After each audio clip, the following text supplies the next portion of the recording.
এই কৃষি শিক্ষা আজকে আমরা এমসিকিউ সলভ করব।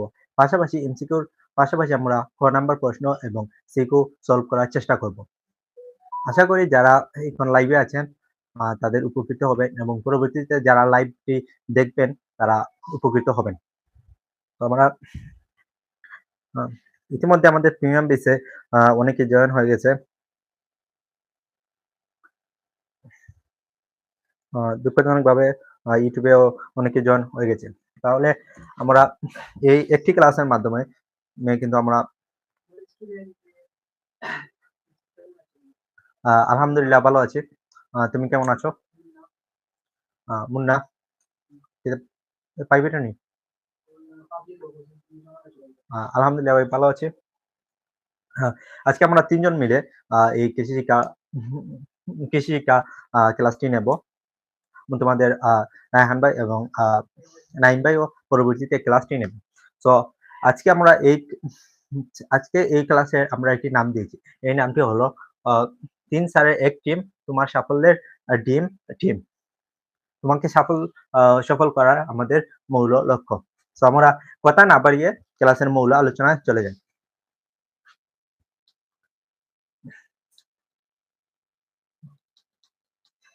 প্রথমে তোমাদের যেহেতু শর্ট সিলেবাস সেহেতু প্রথম অধ্যায় রয়েছে কৃষি প্রযুক্তি। এই অধ্যায়ে আমরা চেষ্টা করব সবগুলো এমসিকিউ কভার করতে এবং আমরা খুবই অল্প এমসিকিউ বাছাই করেছি, কিন্তু এগুলো খুব গুরুত্বপূর্ণ। যদি আমরা অনেক এমসিকিউ দিতে পারতাম কিন্তু তা দিলে হয়তো তোমাদের উপকৃত হতে তা দিলে হয়তো তোমরা উপকারিত হতে না। সো তাই অল্প এমসিকিউর মাধ্যমে আমরা চেষ্টা করব খুবই গুরুত্বপূর্ণ এমসিকিউ গুলো সলভ করতে এবং তোমরা যদি আগামীকাল কৃষি এক্সাম তোমরা 100% কমন পাবে।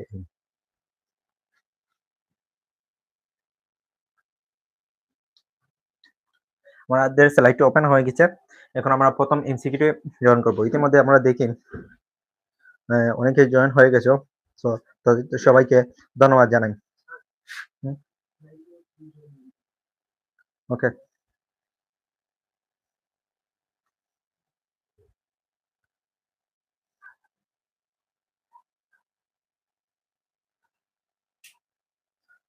না হলে অন্য ফোন আছে আর একটা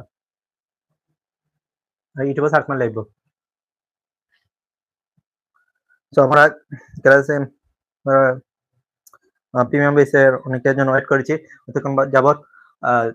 যারা জয়েন হয়েছে তাদেরকে ধন্যবাদ এবং যারা জয়েন হয়নি পরবর্তীতে যদি ভিডিও জয়েন হও কিছু পোজ করে পিছনে দেখে ফেল। আমাদের কৃষি প্রযুক্তির প্রথম অধ্যায়ের প্রথম এমসিকিউটি আমরা দেখি। কোন মাটি ধান চাষের জন্য সবচেয়ে ভালো? কোন মাটি ধান চাষের জন্য সবচেয়ে ভালো? প্রথমে রয়েছে এঁটেল ও এঁটেল দোআঁশ মাটি, তারপর রয়েছে বেলে দোআঁশ মাটি এবং ৩ নম্বর রয়েছে পলি দোআঁশ, তারপর রয়েছে দোআঁশ মাটি। তো ধান চাষের জন্য এমন মাটি উপযুক্ত যে মাটিতে কাদা হবে এবং মাটিটি পানি ধরে রাখার সক্ষমতা থাকতে হবে এমন মাটি। তো প্রথমে রয়েছে এঁটেল মাটি ও এঁটেল দোআঁশ মাটি, তারপর বেলে মাটি। বেলে মাটি অনেকটা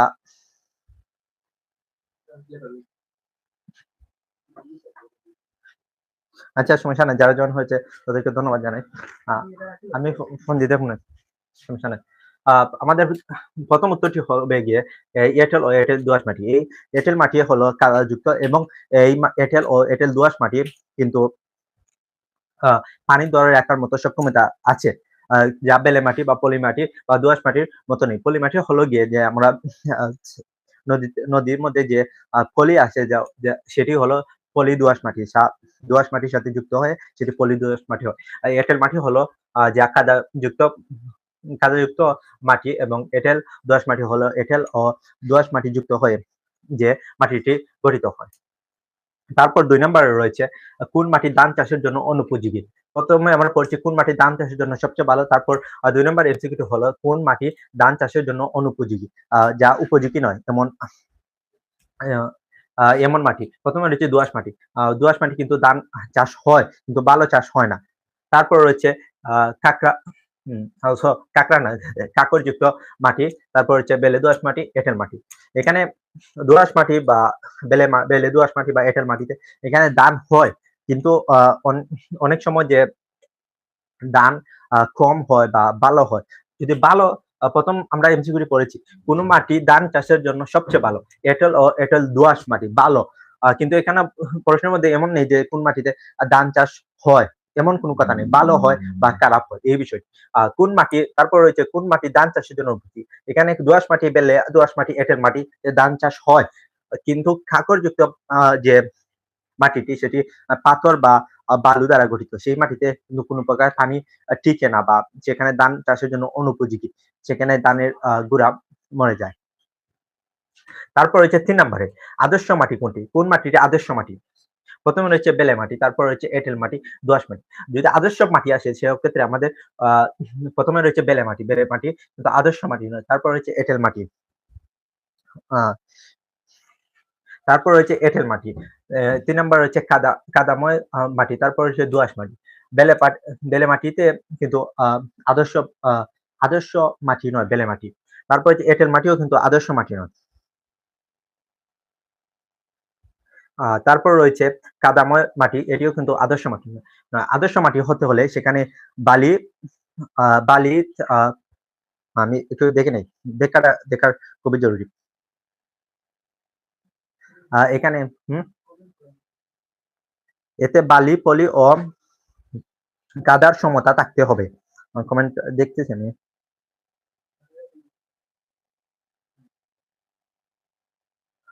বর্তমানে যারা লাইভে রয়েছেন তারা বেশি, বেশি করে কমেন্ট করেন এবং তাদের উদ্দেশ্যে একটি কথা বলব যে তোমরা মনোযোগ দিয়ে লাইভটি দেখো এবং তোমাদের বন্ধুদেরকে লাইভটি শেয়ার করে দাও। যারা পাবলিকলি রয়েছেন তাদের জন্য।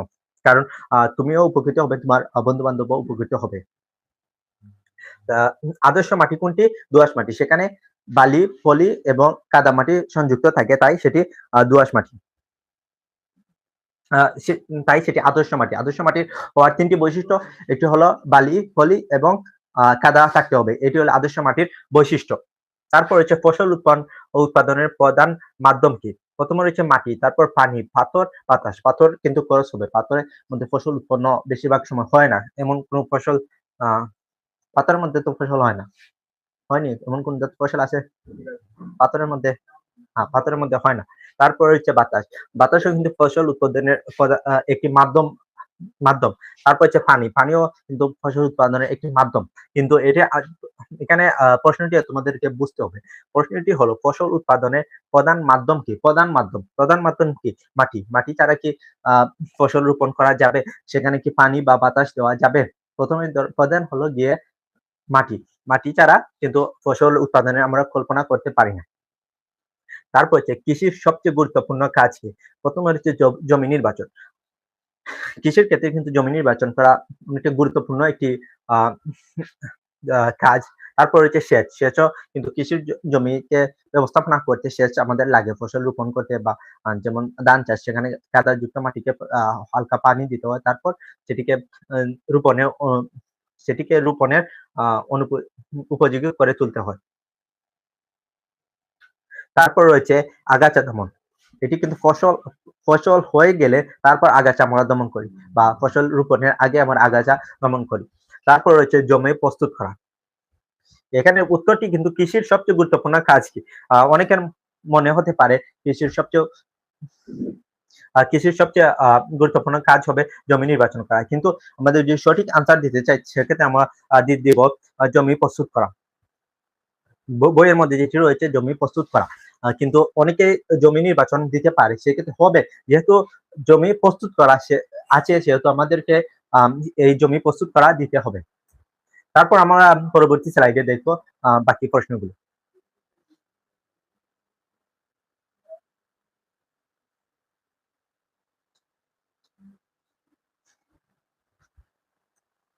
এরপর যেটি রয়েছে ৬ নাম্বার প্রশ্ন। বাংলাদেশে কৃষি পরিবেশ অঞ্চল কয়টি? এখন আমরা কিছু আচ্ছা, পাবলিকে অনেকে লাইভ করতেছ, আবার প্রাইভেটলি অনেকে কমেন্ট করতেছ। তোমরা কমেন্ট দেখলে সময়টি লস হবে। তাই আমরা ক্লাসে করতেছি। ৬ নাম্বার যে এমসিকিউ রয়েছে সেটি হলো বাংলাদেশে কৃষি পরিবেশ অঞ্চল কয়টি?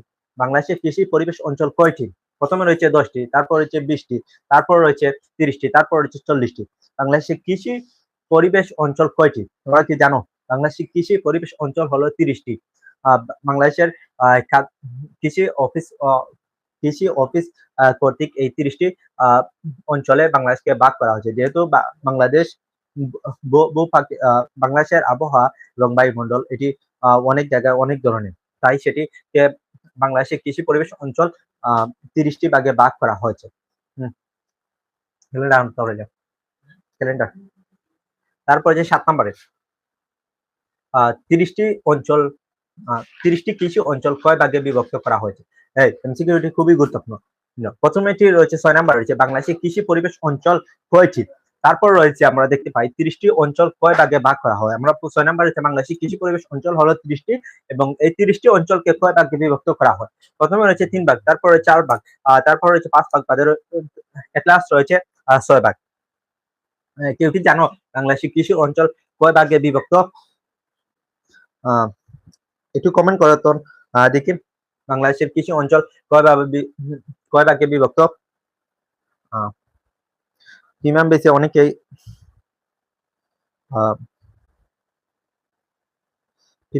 অনেকেই কমেন্ট করতেছ। আচ্ছা, আমি ফলটা প্রকাশ করতেছি। হ্যাঁ, অনেকে উত্তর দিয়েছেন ৫টি, বেশিরভাগই উত্তর এসেছে ৫টি। বাংলাদেশে হ্যাঁ, এটি আনসার শিওর, কারেক্ট। ৩০টি কৃষি অঞ্চল ৫ ভাগে বিভক্ত রয়েছে। এটি মাটির উপর নির্ভরশীল, কোথায় কোন মাটি সেই বিভাগকে এই ৩০টি অঞ্চলকে ৫টি ভাগে ভাগ করা হয়েছে। এরপর রয়েছে ৮ নম্বর কোয়েশ্চেন।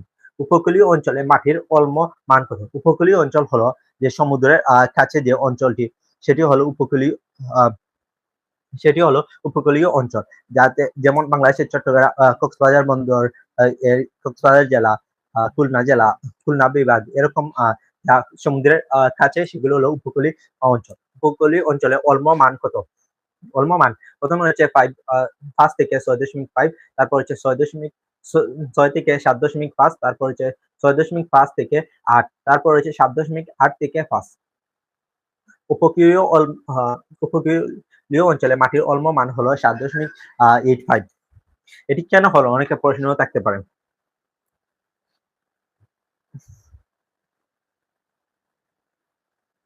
এটির উত্তরটি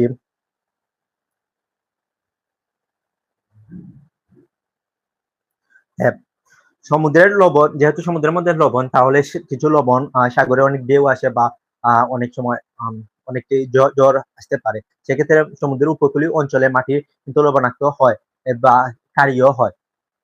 সেক্ষেত্রে পিএইচ মান হয় গিয়ে 7 থেকে 8.5। 7 থেকে 8.5 এর উপরে হলো গিয়ে লবণাক্ত বা ক্ষারীয় যে মাটিটি সেটি। তারপর হচ্ছে আলু চাষের পিএইচ কত? প্রথমে রয়েছে 5 থেকে 5.5, তারপর হচ্ছে 6 থেকে 7, তারপর হচ্ছে 6.5 থেকে 8। এটি হবে না, কারণ উপকূলীয় অঞ্চলে লবণাক্ত মাটির যেটি সেটি হলো 7.5 থেকে 7 থেকে সেটি 8.5 পর্যন্ত। তারপর হচ্ছে গ নাম্বার 6 থেকে 5। এটি কারেক্ট আনসারটি হবে 6.5 কি হবে? তোমরা কি জানো? 4.5 হবে না, এটি হবে 6 থেকে 7। 6 থেকে 7 হবে। 7 এর উপরে কিন্তু আবার সেটি হবে গিয়ে লবণাক্ত বা ক্ষারীয় যেটি। তারপর রয়েছে 10 নম্বরে গম বেশি হয় কোন মাটিতে? প্রথমে রয়েছে দোআঁশ, তারপর বেলে, তারপর কাঁকর, তারপর রয়েছে ফলি। গম গম একটি কথা জানে রাখেন, গম চাষ হয় শীতকালে, কিন্তু আবার গমের পানির মধ্যে চাষ হয় না, এটি শুষ্ক সময়ে এই গম চাষটি হয়। তাহলে গম বেশি হয় কোন মাটিতে? দোআঁশ মাটিতে হবে, কারণ দোআঁশ মাটি জলাবদ্ধ সহ্য করতে পারে না। গম কেন দোআঁশ মাটিতে চাষ হয়? এটি যদি ক নাম্বার প্রশ্ন আছে বা খ নাম্বার প্রশ্ন আছে, তোমরা উত্তর দিতে পারবে। গম কেন দোআঁশ মাটিতে চাষ হয়? কারণ হলো দোআঁশ মাটিতে পানির সংখ্যা খুবই কম থাকে এবং পানি ধারণ করতে পারে না দোআঁশ মাটি। এরপর আমরা 11 নাম্বার এমসিকিউটি চলে যাব।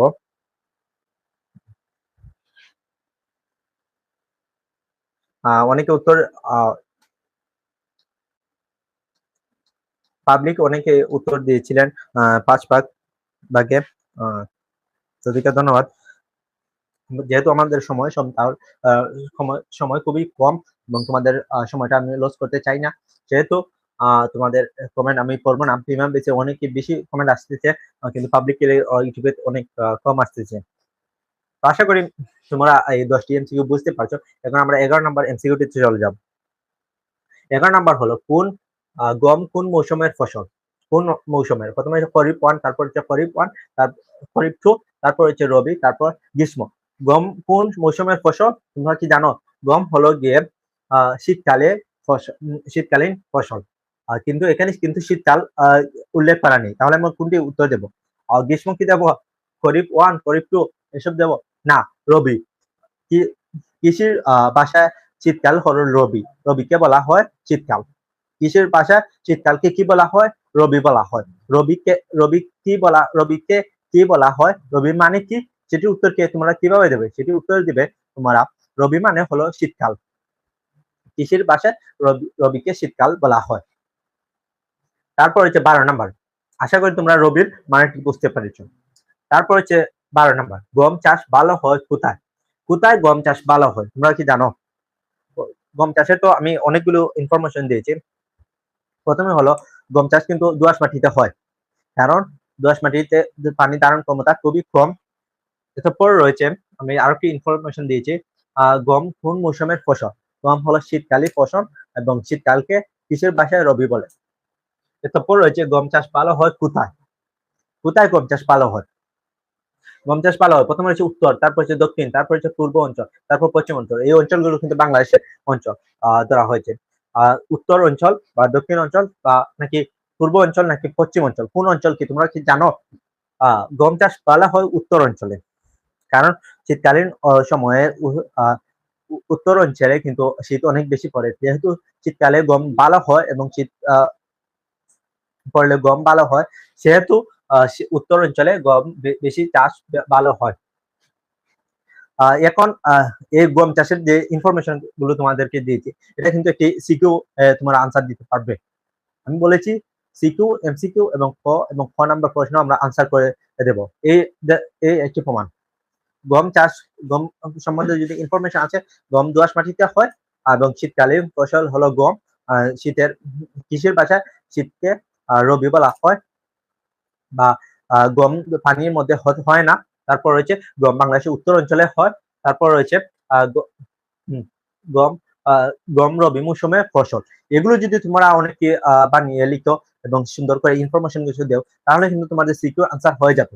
কিন্তু এই গম এবং গম সম্বন্ধে কিন্তু তোমাদের সিকিউ আসার সম্ভাবনা খুবই বেশি, গম এবং ধান সম্বন্ধে। তারপর হচ্ছে 13 নাম্বার, আলু বেশি হয় কোন মাটিতে? কোন মাটিতে আলু বেশি হয়? প্রথমে হচ্ছে পলি, তারপর দোআঁশ, তারপর বেলে দোআঁশ, তারপর বেলে দোআঁশ ও দোআঁশ, তারপর এঁটেল মাটি। আলু বেশি চাষ হয় কোন মাটিতে? বেলে দোআঁশ ও দোআঁশ মাটিতে। মাটি চেক করে নিই। হ্যাঁ, ঠিক রয়েছে। ঠিক হয়েছে। আলু বেশি হয় কোন মাটিতে? বেলে দোআঁশ ও দোআঁশ মাটিতে। কেন হয়? সেটি একটি প্রশ্ন। বেলে দোআঁশ মাটিটি হলো অনেকটা জর্জরা মাটি, যেটা শুকনা প্রকৃতির, এবং বেলেও দোআঁশ মাটি যদি যুক্তও হয় তবুও কিন্তু এটি শুকনোর মতোই থাকে। তাই আলু কিন্তু শুকনা মাটিতে বেশি হয়, তাহলে দোআঁশ মাটিতে আলু বেশি হয়। আলু কোন মাটিতে বেশি হয়? দোআঁশ যদি থাকে শুধু দোআঁশ মাটি, আর যদি না, বেলে দোআঁশ ও দোআঁশ যদি থাকে, তাহলে বেলে দোআঁশ ও দোআঁশ দিতে হবে। আর যদি শুধু বেলে দোআঁশ থাকে না, শুধু দোআঁশ থাকে, সেক্ষেত্রে দোআঁশ আনসার হবে। তারপর হচ্ছে 14 নাম্বার, পাটের উপযোগী মাটি।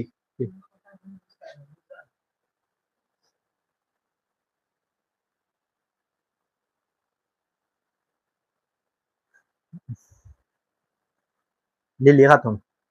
হুম। স্থানীয় উদ্দেশ্য, যে বিষয়টি তুমি বুঝাইলাম সেটি রিপিট করো, আমি বুঝাই দিলাম। আমি ওয়েট করতেছি। হ্যাঁ।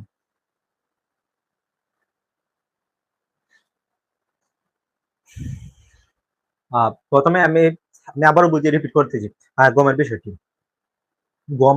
গম কিন্তু সিকিউতে আসতে পারে। গম এবং ধান সম্বন্ধে প্রথম অধ্যায় থেকে যদি আসে, গম ধান সম্বন্ধে আসবে।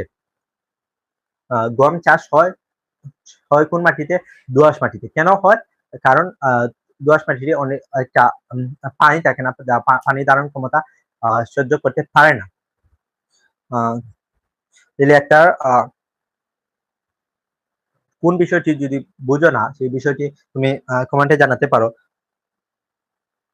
ইউটিউবের মধ্যে কমেন্ট করলে পেয়ে যাবে। আচ্ছা, যেহেতু কমেন্ট করেন, আমি নেক্সট টপিকে যাই। হ্যাঁ, আমরা আলু বেশি হয় কোন মাটিতে? আলু বেশি হয় বেলে দোআঁশ ও দোআঁশ মাটিতে। তারপর রয়েছে পাটের উপযোগী মাটি। কোন মাটিতে পাট হয়? প্রথমে রয়েছে গভীর দোআঁশ, তারপর হচ্ছে গভীর পলি, তারপর গভীর এঁটেল এবং তারপর রয়েছে গভীর বেলে। কোন মাটিতে হয় তোমরা একটু জানাও। প্রথমে রয়েছে গভীর দোআঁশ, তারপর রয়েছে গভীর পলি, তারপর রয়েছে গভীর এঁটেল ও গভীর বেলে। তোমাদের জন্য ওয়েট করতেছি, তোমরা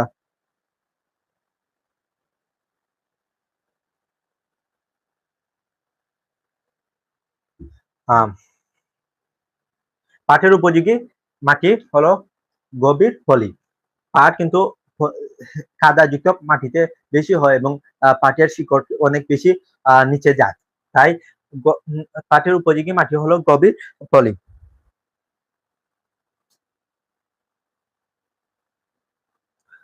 জিসান কাবির আউট করে যাও। পারিবারিক শিক্ষার অভাব, জিসান কাবিরের আউট করে যাও। ইউটিউবে লাইব নাহলে আমি করতাম ওরা তো আসতাম কোনো কিছু পারিবারিক সমস্যা মনে হয় তাতা পারি এটা শিখতে আইস পারিবারিক। ওকে, আমরা 15 নম্বরে রয়েছি। কাদামাটি অঞ্চল প্রধান ফসল কি? কাদামাটি অঞ্চলের প্রধান ফসল কি? গম কিন্তু কাদামাটিতে হয় না, কারণ গম কিন্তু শুষ্ক পানিযুক্ত গম কিন্তু যে মাটিতে গম চাষ হয় সেটি পানি থাকলে গম চাষ হবে না। তারপর হচ্ছে ভুট্টাও কিন্তু ভুট্টার মধ্যে যদি পানি লাগে সেক্ষেত্রে ভুট্টা চাষ ফলন নষ্ট হয়। তারপর হচ্ছে ধান, তারপর হচ্ছে পাট। কাদামাটি অঞ্চলের প্রধান ফসল কি? পাট হয়, কিন্তু পাট কিন্তু প্রধান ফসল নয়। কাদামাটি অঞ্চলের প্রধান ফসল হলো ধান। এখন আমরা নেক্সট স্লাইডে চলে যাব।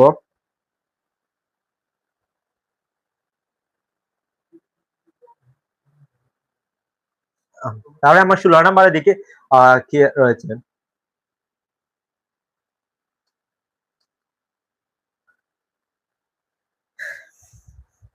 যারা পাবলিক রয়েছে ইউটিউবে, পাবলিক লাইভে দেখতেছো, তাদের উদ্দেশ্যে একটি আরেকবার বলতেছি, তোমরা ক্লাসটি শেয়ার বেশি বেশি করে শেয়ার করো ফেসবুক এবং ফেসবুকের মধ্যে এবং তোমাদের বন্ধুদের কাছে, কারণ তুমি একা পাস করবে এটা কি হবে, তোমার বন্ধুদেরকেও পাস করাতে হবে।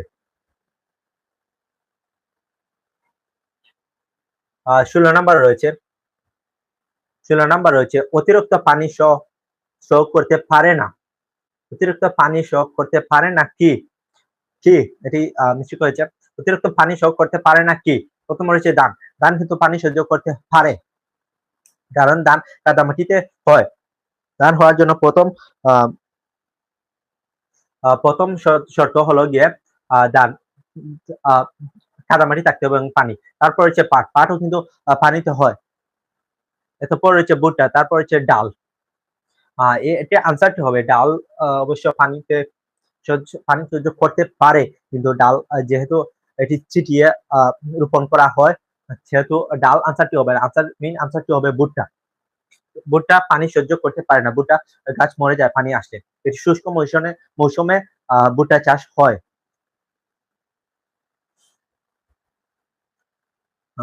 এরপর রয়েছে বিনা চাষে আবাদ করা যায় কি? প্রথম রয়েছে ধান। ধান কি বিনা চাষে আবাদ করা যায়? ধান চাষ করতে হলে আধুনিক যন্ত্র, ট্রাক্টর লাগে, তারপর রোপণ করতে হয়। তারপর রয়েছে আলু। আলুও চাষ করতে কিন্তু এটি ট্রাক্টর ব্যবহার করতে হয়। তারপর হচ্ছে ডাল, তারপর হচ্ছে গম। গম চাষ করতেও কিন্তু ট্রাক্টর ব্যবহার করতে হয়। এখানে আনসার হবে ডাল। বিনা চাষে আবাদ করা যায় ডাল। কিভাবে ডাল চাষ করা হয় তোমরা কি জানো? ডাল চাষ করা কিন্তু একটি মজার জিনিস। যখন বন্যার পানি আসে বা নদীর তীরবর্তী যে জমিগুলোতে পানি উঠে, তারপর সেই পানি যে সময়টি যায়, যে পানি যে সময়টিতে পানি এই জমিগুলো থেকে যায়, সেই সময়ের পর কিন্তু ডাল যদি ছিটিয়ে দাও, এভাবে ছিটিয়ে দাও, তাহলে কিন্তু ডাল চাষ করা যায়। এটি কিন্তু খুবই সহজ ডাল চাষ করা। তারপর রয়েছে মাটি, মাটির নিচে কি? মাটির নিচের পোকা কি? প্রথমে হচ্ছে ওই পোকা, তারপর হচ্ছে মাজরা, তারপর বিছা, তারপর হচ্ছে কুটুই। মাটির নিচের পোকা কি? মাটির নিচের পোকা হলো কাটুই। কাটুইটা কি? কাটুইটি হলো ব্যাকটেরিয়া, সেটিকে কাটুই বলা হয়। তারপর হচ্ছে ডাল জাতীয় শস্য। ডাল জাতীয় শস্য কি? প্রথমে হচ্ছে গম। গম কিন্তু ডাল জাতীয় শস্য নয়। তারপর হচ্ছে বেগুন, এটিও কিন্তু ডাল জাতীয় শস্য নয়। তারপর রয়েছে আখ। আখও কিন্তু ডাল জাতীয় শস্য নয়। ডাল জাতীয় শস্য হলো মসুর। মসুর কিন্তু অনেক জনপ্রিয় একটি ডাল, মসুরি ডাল। এটি খায়নি এমন কোনো মানুষই নেই।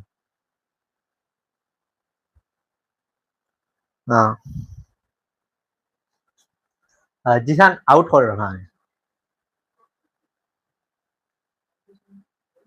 তারপর হচ্ছে মাটির নিচের পোকা, এটি শেষ হচ্ছে, ডালও শেষ হয়েছে। তারপর 20 নম্বরে রয়েছে মাটিস্থ প্রধান অণুজীব।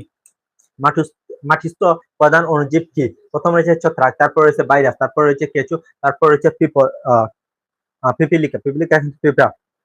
এটি হবে গিয়ে কেঁচো। মাটি 20 নম্বর।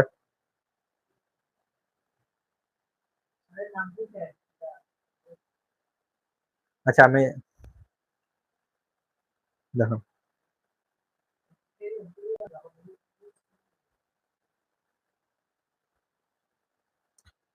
প্রাণীর নাম না, যেমন নাম কিতা হইতাম।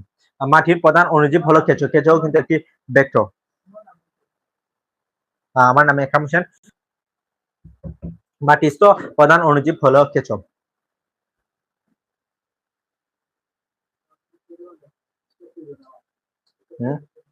না, কমেন্টটা একটু দেখলাম। তারপর হচ্ছে 21 নম্বরে জমি প্রস্তুতের কাজ কেমন? একমুখী, দ্বিমুখী, ত্রিমুখী, বহুমুখী। এটা আনসার ঠিক হবে। জমি প্রস্তুত করার জন্য কিভাবে প্রস্তুত করা হয়? জমি প্রস্তুত করা হয় বহুমুখী ভাবে। এখানে প্রথমে ট্রাক্টর দিয়ে, তার প্রথমে আগাছা সেটি চাপ ফেলতে হয়। তারপর রয়েছে তারপর যে ট্রাক্টর দিয়ে সেটিকে আবাদ করতে হয় বা রোপণে অনুযোগী করতে হয়। তারপর এটি অনেক প্রক্রিয়া, অনেক ফসল যে অনেকভাবে চাষ করা হয়। এটি উত্তর হবে বহুমুখী। তারপর হচ্ছে গুল আলুর মাটিতে বেশি প্রয়োজন কি প্রয়োজন? গুল আলুর মাটিতে জৈব পদার্থ বেশি প্রয়োজন। কারণ মাটির গুল আলু ক্ষেত্রে জৈব পদার্থ যত বেশি হবে, আলুর রোপণ তত ভালো হবে। তারপর হচ্ছে খরিফ টু বৃষ্টির নির্ভর ফসল। খরিফ টু বৃষ্টি নির্ভর ফসল হলো প্রথমে হচ্ছে রূপা আমন, তারপর হচ্ছে রূপা আউশ, তারপর হচ্ছে বুড়ো, তারপর হচ্ছে টমেটো। খরিফ টু বৃষ্টি নির্ভর ফসল হলো রূপা আমন। এটি কিন্তু রূপা আমন যদি আপনার রূপা আমন যদি আমরা চাষ করতে হয়, সেটি বৃষ্টির উপর নির্ভর করে। যদি বৃষ্টি হয় তাহলে রূপা আমন চাষ করা হয়। তারপর হচ্ছে পাহাড়ি অঞ্চলের রবি ফসল। পাহাড়ি অঞ্চলে প্রথমে হচ্ছে বিনা আউশ, তারপর হচ্ছে বিনা আমন, তারপর হচ্ছে পাট। পাহাড়ি অঞ্চলে পাট তো কিন্তু এটি কাদামাটি প্রয়োজন। পাহাড়ি অঞ্চলে রবি ফসল বা শীতকালীন ফসল হলো চুলা। যেহেতু পাহাড়ি অঞ্চলে অন্য শীতকালীন সময়ে যেহেতু পানি পাওয়া যায় না পাহাড়ি অঞ্চলে, সেহেতু চুলা চাষই হলো সব থেকে ভালো। 25 নাম্বার রয়েছে টমেটোর উপযোগী মাটি। প্রথমে রয়েছে দোআঁশ, তারপর বেলে, তারপর বেলে দোআঁশ, তারপর কাকরজিত। কাকরজিত মাটিতে কিন্তু কোনো ফসল হয় না। আগাছা হলো গিয়ে যে জমির মধ্যে যে ছোট ছোট ছোট ছোট গাছপালা হয়, সেটি হলো আগাছা। নতুন কমেন্ট করেছেন। টমেটো টমেটোর উপযোগী মাটি হলো প্রথমে হচ্ছে দোআঁশ। তোমরা কমেন্টে আনসারটি দেও।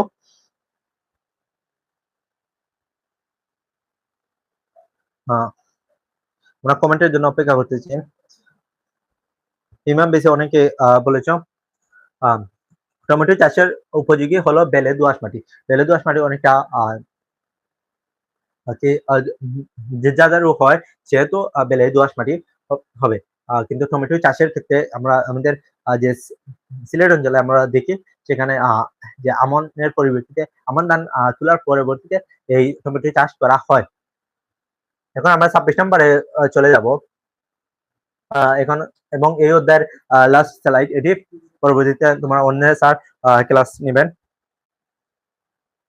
প্রথমে রয়েছে কৃষকের বাসায় মাটি কত সেন্টিমিটার? কৃষকের বাসায় তোমরা কি জানো মাটি কত সেন্টিমিটার? প্রথমে রয়েছে 15 থেকে 18, তারপর হচ্ছে 15 থেকে 20, তারপর 18 থেকে 25, তারপর 25 থেকে 3। এমসিকিউটি কিন্তু সবাই বুঝতে পারোনি। কৃষকের বাসায় মাটি কত সেন্টিমিটার? এমসিকিউ খুবই সেনসিটিভ একটি বিষয়। কৃষকের বাসায় মাটি কত সেন্টিমিটার? মানে হলো কৃষকের আন্দাজ অনুযায়ী মাটি কত সেন্টিমিটার। সে কৃষকের মাটি তারা আন্দাজ করে সেটি হবে তারা লাঙ্গল চাষের যে ব্যাপারটা সেটি আগে হতো, এখন ট্রাক্টর ব্যবহার করা হয় যেহেতু এটি হয় না আগের অনুযায়ী সেটি হবে 15 থেকে 18 সেন্টিমিটার তারা ভাবে মাটির কৃষকের বাসার মাটির 15 থেকে 18 সেন্টিমিটার। যেহেতু লাঙ্গল 15 থেকে 18 সেন্টিমিটার নিচে যাওয়া খুবই কঠিন, যেহেতু তাদের বাসায় এটি 15 থেকে 18 সেন্টিমিটার। তারপর হচ্ছে 7 নম্বর, ধানের উত্তম অঞ্চল উপকূলীয় কাদামাটি, পাহাড়ি, পলি, দোআঁশ। ধানের উত্তম অঞ্চল কাদামাটি, উত্তম অঞ্চল কাদামাটি, এক কথায় উত্তর, কারণ ধান কাদামাটিতে হয়। তারপর হচ্ছে আলু ক্ষেতে নালার গভীরতা, আলুর ক্ষেতে নালার গভীরতা প্রথমে রয়েছে 5 থেকে 6 সেন্টিমিটার, তারপর রয়েছে 7 থেকে 8 সেন্টিমিটার, তারপর 8 থেকে 10 সেন্টিমিটার, তারপর 10 থেকে 12 সেন্টিমিটার। আলু ক্ষেত্রে নালার গভীরতা খুবই প্রয়োজন, কারণ যেতন নিচে আলুটি যাবে সেক্ষেত্রে আলুটি সবুজ হবে না। সূর্যের আলু যদি সূর্যের আলুতে পড়ে যায় সেহেতু আলু সবুজ হয়ে যায়। এটি আনসার হবে 10 থেকে 12 সেন্টিমিটার। আলুর ক্ষেত্রে নালার গভীরতা 10 থেকে 12 সেন্টিমিটার। তারপর রয়েছে 29 নাম্বার, গভীর চাষ প্রয়োজন হয়। গভীর বিষয়টি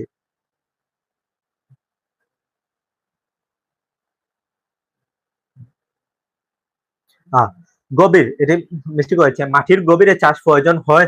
মাটির গভীরে চাষ কি প্রয়োজন হয়? প্রথমে রয়েছে মরিচ, মরিচ কিন্তু এটি আগাছা হয়ে যায়, এটি গভীরে লাগে না। তারপর হচ্ছে তামাক, তারপর হচ্ছে আলু, এই তিনটি নয়। মূলা চাষ হয় মাটির গভীর চাষে। মূলা চাষের জন্য চাষ গভীর মাটির গভীর চাষ প্রয়োজন, কারণ মূলার কিন্তু এটি গাছের মাটির নিচে হয় মূলা, যেহেতু মূলা চাষে গভীর মাটি করতে হয়। তারপর যে 30 নম্বর, এটা লাস্ট এমসিকিউ আমার, এবং আমার প্রথম অধ্যায় আমি কৃষি প্রযুক্তি এই অধ্যায়টি নেব, পরবর্তীতে তোমাদের নাইম ভাই আসবে। 30 নম্বর হচ্ছে কৃষি প্রযুক্তি ও কৃষি কাজ ও প্রযুক্তির সম্পর্ক। প্রথমে হচ্ছে পরিপূরক, তারপর হচ্ছে বিপরীত, তারপর ভিন্ন ধর্মের বিপরীত হবে না, ভিন্ন ধর্মের আলাদা হবে না। এটি হবে গিয়ে পরিপূরক, যাতে একে অন্যের সাথে নির্ভরশীল। বর্তমানে কৃষি চাষ করা মানে আধুনিক প্রযুক্তি খুবই প্রয়োজন। আধুনিক প্রযুক্তি ছাড়া কিন্তু কৃষি চাষ করা সম্ভব নয়। ইতিমধ্যে আমার এই 30টি এমসিকিউ কৃষি প্রযুক্তি অধ্যায় যদি তোমরা পড়ে যাও 100% কমন করবে। ওকে, তোমরা 100% কমন, এখন তোমাদের নাইম ভাই ক্লাস নেবে।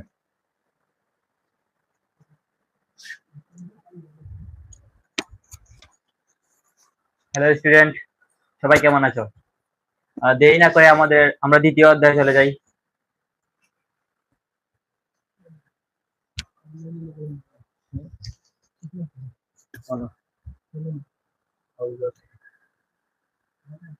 তোমরা হয়তো ভাবছো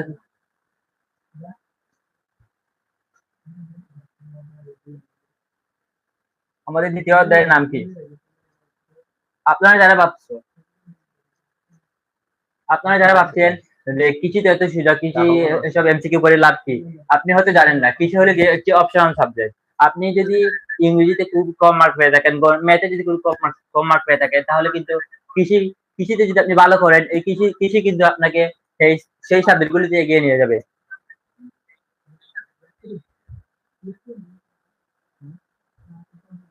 এখন আমরা আমাদের দ্বিতীয় অধ্যায়ের নাম কি? কৃষি উপকরণ। আমরা দেরি না করে আমরা মূল আলোচনা চলে যাই। কোন ফসলের ক্ষেত্রে হাম পুলিং করা হয়?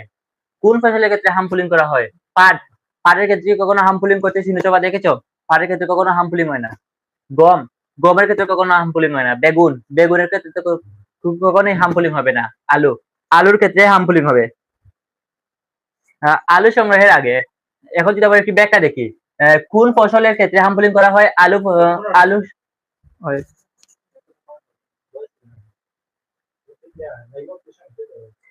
সংগ্রহের গাছের লতা কেটে দেওয়াকে হাম পুলিং বলে। যেমন আলু সংগ্রহের আগে যখন গাছের লতা পাতা কেটে দেওয়া হয় তাকে হাম পুলিং বলে। নিচের কোনটি বংশবিস্তার কন্দের মাধ্যমে মাধ্যমে মাধ্যমে হয়? কলা নাকি গুল আলু নাকি আদা নাকি আনারস? কলা কখনো বংশ বিস্তার করতে পারে না। একটি কলাকে কখনো বংশ বিস্তার করতে পারে। বংশ বিস্তার মানে কি? বংশ বিস্তার মানে একটি গাছ থেকে আরেকটি গাছ জন্ম নেওয়া। আদা কখনো কি বংশ বিস্তার করে? আদা কখনো বংশ বিস্তার করে না। আনারস কখনো বংশ বিস্তার করে না। যে কুটার আনারসের যে আনারস কখনো বংশ বিস্তার করে না। কোনটি বংশ বিস্তার কন্দের মাধ্যমে হয়? গুল আলুর বংশ বিস্তার কন্দের মাধ্যমে হয়। নিচের কোনটি উদ্ভিদতান্ত্রিক বীজ? আদা, কচু, হলুদ, বরবটি। নিচের কোনটি উদ্ভিদতান্ত্রিক বীজ? আদা কি উদ্ভিদতান্ত্রিক বীজ? কচু কি উদ্ভিদতান্ত্রিক বীজ? হলুদ কি উদ্ভিদতান্ত্রিক বীজ? বরবটি হলো উদ্ভিদতান্ত্রিক বীজ। বরবটি প্রকৃত দানা বা বীজ ব্যবহার করা হয়। বরবটিতে কি ব্যবহার করা হয়? দানা বা বীজ। এখন যদি আপনার প্রশ্ন আসে বরবটি কি? বরবটি প্রকৃত দানা বা বীজ থেকে উৎপাদন বা ব্যবহার করা হয়।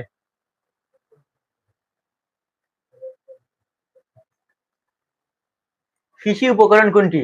বীজ ও পানি, বড় গাছ ও সার, সমবায় নাকি সম্প্রসার? কৃষি উপকরণ কোনটি? বীজ ও পানি। বীজ ও পানি হলো কৃষি উপকরণ। অনাকাঙ্ক্ষিত উদ্ভিদ তুলে ফেলাকে কি বলে? অনাকাঙ্ক্ষিত মানে কি? অনাকাঙ্ক্ষিত উদ্ভিদ হলো যে উদ্ভিদগুলো ফসলের ক্ষতি করে সেগুলোকে অনাকাঙ্ক্ষিত উদ্ভিদ বলে। একে বলে বাছাইকরণ নাকি ফসল সংগ্রহ নাকি আগাছা পরিষ্কার নাকি কীটনাশক দেওয়া?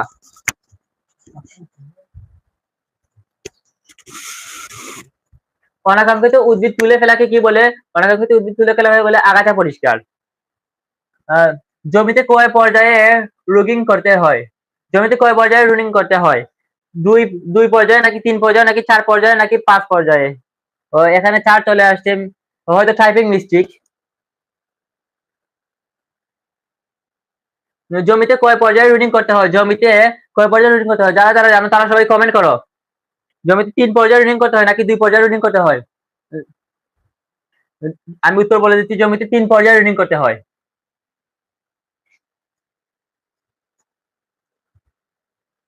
যারা আমাদের প্রিমিয়াম বিষয়ে এখন কমেন্ট করছেন, রুটিং মানে কি? রুটিং মানে খারাপ বা ভিন্ন গাছ বেঁচে তুলে ফেলা। মানে রুটিং এর আরেক নাম হলো গিয়ে আগাছা পরিষ্কার করা। বুঝতে পারছো? রুটিং এর অপর নাম কি? আমি বললাম না রুটিং এর অপর নাম কি? বাছাই করা বা সংগ্রহ করাকে পরিপাটি করা নাকি প্রত্যয়ন করা? রুটিং এর অপর নাম হলো বাছাই করা। প্রতি এককের কত কেজি বীজ প্রতি একরে কত কেজি বীজ আলুর প্রয়োজন হয়? প্রতি একর মানে কি? প্রতি একর মানে হলো প্রতি একটি জমিতে কত কেজি বীজ আলুর প্রয়োজন হয়? 200 থেকে 300 নাকি 300 থেকে 400 নাকি 400 থেকে 500 নাকি 600 থেকে 800? যারা জানো তারা সবাই কমেন্টে বলো।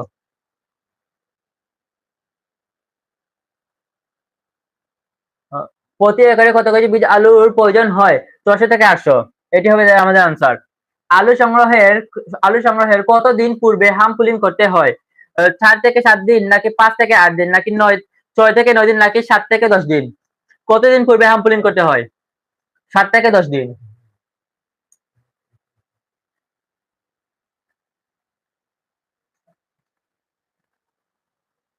হাম পুলিং এর ফলে আলুর ত্বক কেমন হয়? কালচে, উজ্জ্বল, নরম নাকি শক্ত? মানে হাম পুলিং হলো আগাছা পরিষ্কার করা। এই আগাছা পরিষ্কারের ফলে আলুর ত্বক হয় শক্ত। আলু সংগ্রহের পর কতদিন মেঝেতে বিছিয়ে রাখতে হয়? আলু সংগ্রহের পর কতদিন মেঝেতে বিছিয়ে রাখতে হয়? আলু যখন আপনি জমি থেকে আলু সংগ্রহ করে আনবেন তখন কতদিন জমিতে বিছিয়ে রাখতে হবে? 5 থেকে 7 দিন নাকি 7 থেকে 10 দিন নাকি 10 থেকে 13 দিন নাকি 13 থেকে 15 দিন? আলু সংগ্রহের পর কতদিন মেঝেতে ভিজিয়ে রাখতে হয়? 7 থেকে 10 দিন। বীজ আলু শোধন করতে কোনটি ব্যবহার করা হয়? বোরিক অ্যাসিড নাকি উম, বীজ আলু শোধন করতে কোনটি ব্যবহার করতে হয়? Boric acid.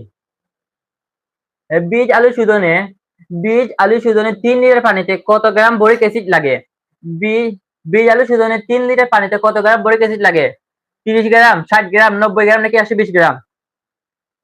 বীজ আলু শোধনে 3 লিটার পানিতে কত গ্রাম বোরিক অ্যাসিড লাগে? 60 গ্রাম। তাহলে একটি প্রশ্ন যদি আপনাদের প্রশ্ন আসে বীজ আলু শোধনে 1 লিটার পানিতে কত গ্রাম বরিক অ্যাসিড লাগবে? যদি 3 গ্রাম পানিতে 3 লিটার পানিতে 60 গ্রাম বরিক অ্যাসিড লাগে, তাহলে 1 লিটার পানিতে 20 গ্রাম বরিক অ্যাসিড লাগবে।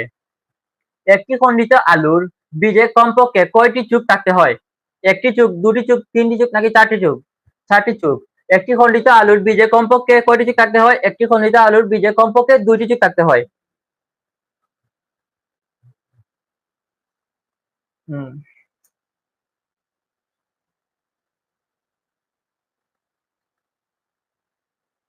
আধুনিক জাতের আলুর পরিপক্কতা আসতে কতদিন লাগে?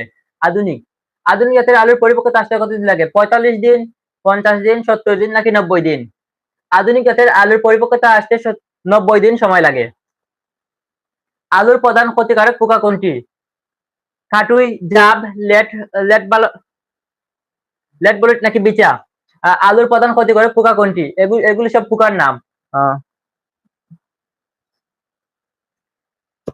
আলুর প্রধান ক্ষতিকারক পোকা হলো কাটুই। আলুর ভাইরাস রোগের বিকল্প বাহক কোনটি? দুর্বা মেদ আলুর ভাইরাস রোগের বিকল্প বাহক কোনটি?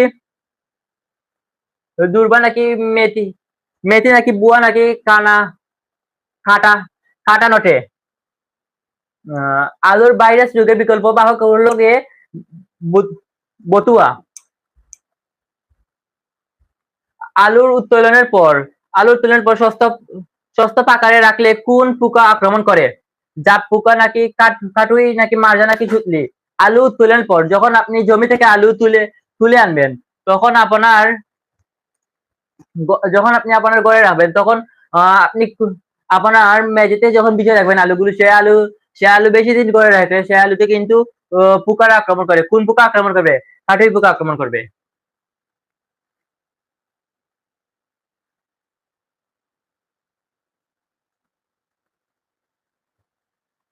আলু চাষে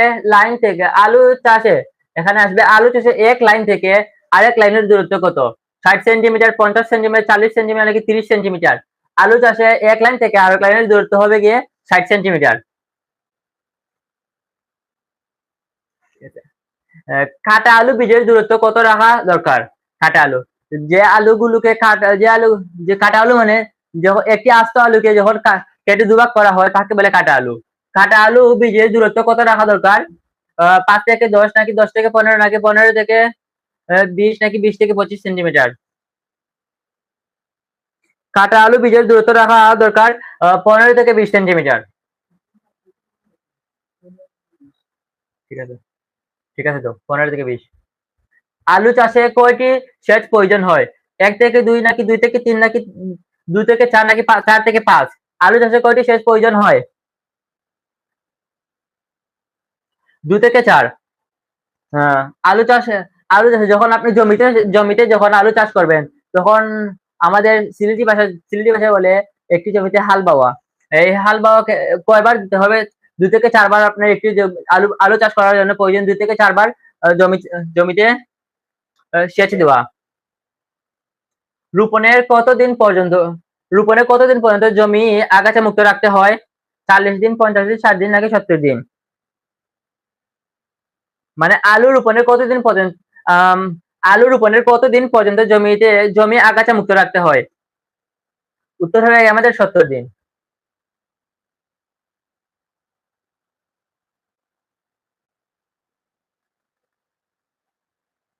আলুর বীজ উৎপাদনে কোন মাটি উত্তম? এঁটেল, বেলে দোআঁশ নাকি দোআঁশ? আলুর বীজ উৎপাদনে কোন মাটি উত্তম? আলুর বীজ উৎপাদনে বেলে দোআঁশ মাটি উত্তম। এবার যদি আপনার সিকিউ চলে আসতে পারে, বেলে দোআঁশ মাটি কোন বীজ উৎপাদনে উত্তম? আপনি অবশ্যই লিখে দিতে পারবেন আলু। আমরা আপনাদের প্রথমেই বলেছি আমাদের এমসিকিউ প্লাস সিকিউ আমরা একই সাথে কভার করব। যারা এখনো জ্ঞানমূলক প্রশ্ন পড়েন নাই, তারা যদি আমাদের এই এমসিকিউ ক্লাসটি দেখে ফেলেন, তাহলে আপনার জ্ঞানমূলক প্লাস এমসিকিউ দুটি কভার হয়ে যাবে।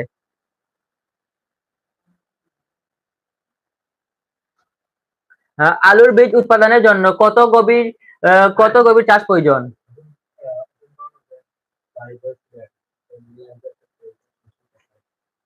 আহ, যে জেনে কমেন্ট করছেন যে ভয়েস ক্লিয়ার নাই, হয়তো নেটওয়ার্ক কানেকশনের জন্য ভয়েসটি ক্লিয়ার হচ্ছে না। আলুর বীজ উৎপাদনের জন্য কত গভীর চাষ প্রয়োজন?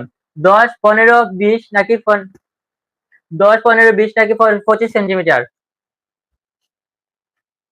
আলুর বীজ উৎপাদনের জন্য 25 সেন্টিমিটার গভীর চাষ প্রয়োজন। উদ্ভিদের বংশ রক্ষার জীবন্ত মাধ্যম কোনটি? মাটি, পানি, বীজ নাকি আলু? উদ্ভিদের বংশ রক্ষার জীবন্ত মাধ্যম কোনটি? জীবন্ত মাধ্যম হলো বীজ।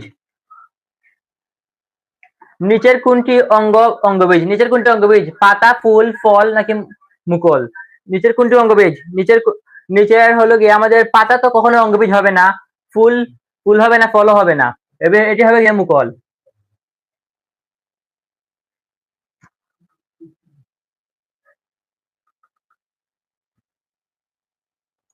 আর মাত্র আমাদের এই দ্বিতীয় অধ্যায়ের 4টি এমসিকিউ রয়েছে। যারা এখনো এই ক্লাসটি দেখেন নাই, তারা আপনি যখন জয়েন হয়ে যান, তারা প্রথম থেকে এবারে শেষ পর্যন্ত আমাদের ক্লাসটি দেখবেন এবং আপনার বন্ধুদের সাথে শেয়ার দিবেন।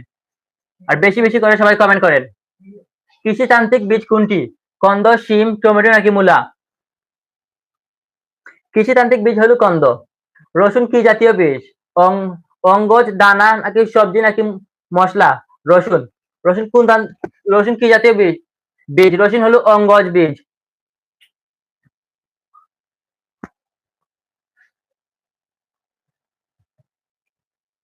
রসুন কি জাতীয় বীজ? রসুন হলো অঙ্গজ বীজ।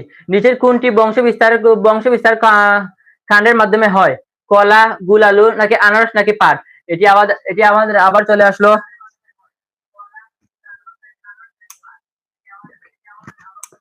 নিচের কোনটি বংশবিস্তার কাণ্ডের মাধ্যমে হয়? গুল আলু।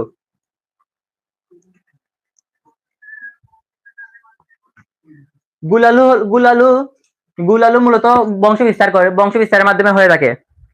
আর আলুর ব্যাকটেরিয়া জনিত রোগ কোনটি? আলুর ব্যাকটেরিয়া জনিত রোগ হলো মরক নাকি কন্ড পচা নাকি গলে পড়া নাকি কালুপটি? সবাই কমেন্ট করে বলে, লাস্ট আনসারটি সবাই কমেন্ট করে জানান। আলুর ব্যাকটেরিয়া জনিত রোগ হলো ডলে পড়া।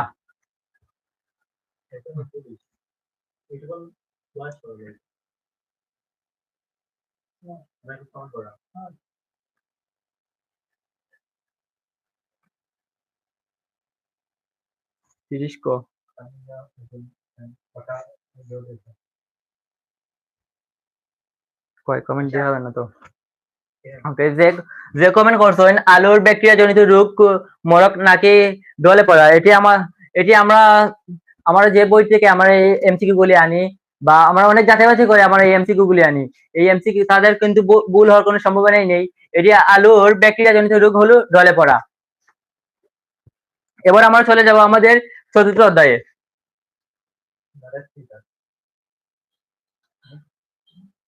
কোন অধ্যায়?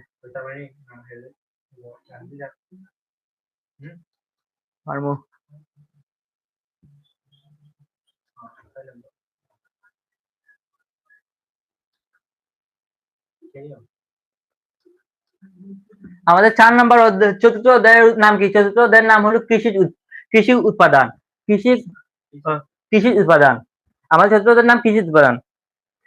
এবার আমাদের ধানের প্রথম এমসিকিউ আছে, ধানের চারা সবুজ রাখতে ইউরিয়া প্রয়োগের পরে কোনটি দিতে হয়? ধানের চারা সবুজ রাখতে ইউরিয়া প্রয়োগের পরে কোনটি দিতে হয়? সবাই কমেন্ট করে বলেন। এসপি নাকি টিএসপি নাকি জিপসাম নাকি সালফার? ধানের চারা সবুজ রাখার জন্য ইউরিয়া প্রয়োগের পরে কোনটি দিতে হয়? উত্তর হবে আমাদের গিয়ে টিএসপি সার আমাদের দিতে হয় ধানের চারা সবুজ রাখার জন্য।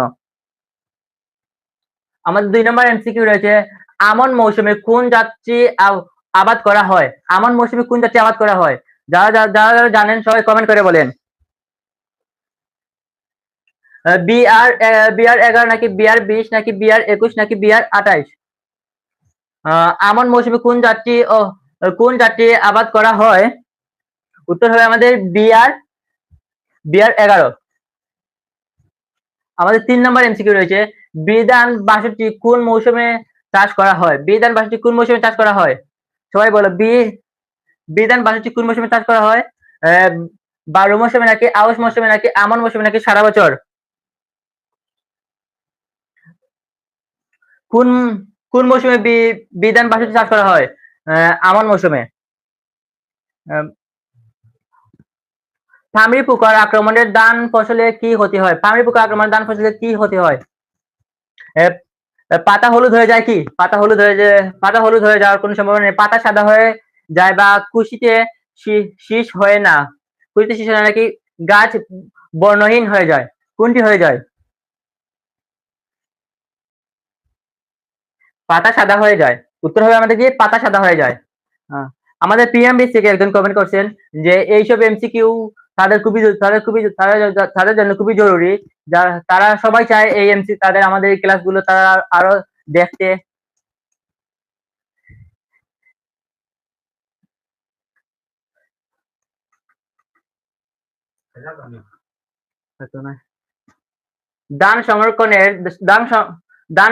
ধানের সাথে কোন পাতার গুঁড়া মিশিয়ে রাখলে পোকার আক্রমণ হয় না? এটি খুবই জরুরি একটি প্রশ্ন। আমরা যখন ধান সংরক্ষণ করি ধানের সাথে কোন পাতার গুঁড়া মিশিয়ে রাখলে ধানের কোনো ক্ষতি হয় না? গুঁড়া মিশিয়ে রাখলে পোকার আক্রমণ হয় না। পাট পাতা নাকি আম পাতা নাকি মেহগনি পাতা নাকি বিষ কাটলি পাতা? কোন পাতা? উত্তর হবে আমাদের গিয়ে বিষ কাটলি পাতা। বিষ কাটলি পাতার গুঁড়া যদি আমরা ধানের সাথে মিশিয়ে রাখি তাহলে ধানের কোনো ক্ষতি হবে না, প্লাস কোনো পোকার আক্রমণ হবে না। আমাদের ৬ নম্বর এমসিকিউ রয়েছে ধান ফসলের টুংরু রোগ কোন পতঙ্গ ছড়ায়?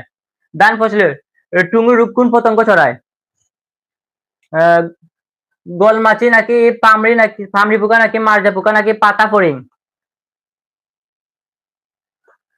ধান ফসলের টুংরু রোগ কোন পতঙ্গ ছড়ায়? উত্তর হবে আমাদের পাতা ফড়িং। কোন পোকা ধানের দুধ সৃষ্টির সময় আক্রমণ করে? কোন পোকা ধানের দুধ সৃষ্টির সময় আক্রমণ করে? মানে হলো গিয়ে যখন ধান গাছে যখন ফল আসে তখন কোন দুধ মানে এটি বোঝাচ্ছে কোন পোকা আক্রমণ করে? জাপ পোকা নাকি গান্ধী পোকা নাকি লেদা পোকা নাকি গুড়া পোকা? উত্তর হবে গিয়ে আমাদের গান্ধী পোকা। গান্ধী পোকা যখন ধানের দুধ সৃষ্টি হওয়ার সময় হয় তখন গান্ধী পোকা আক্রমণ করে। ধানের ফসলের টুংরু রোগের জন্য কোন জীবাণু দায়ী? ধানের ফসলের টুংরু রোগের জন্য কোন জীবাণু দায়ী? ছত্রাক, ভাইরাস, ব্যাকটেরিয়া নাকি গুলমরিচ? উত্তর হবে গিয়ে ভাইরাস। ভাইরাস মূলত টুংরু রোগ জাতীয় টুংরু ভাইরাস মূলত টুংরু জাতীয় একটি ভাইরাস। এই রোগ যখন ধানে ছড়ায় তখন আমাদের উচিত ধানে সার ব্যবহার করা। আমাদের দেশে অনেক সার রয়েছে, সেগুলো যদি আমরা ভালোভাবে ব্যবহার করতে পারি। সময় আমাদের দেশে যখন কৃষি কর্মকর্তারা রয়েছে তাদের পরামর্শ নিয়ে আমরা তাদেরকে বলবো আমার ধানে এই সমস্যা হয়েছে, তারা কিন্তু আপনাদের এই ভাইরাসের প্রতিকার দিয়ে দিবে।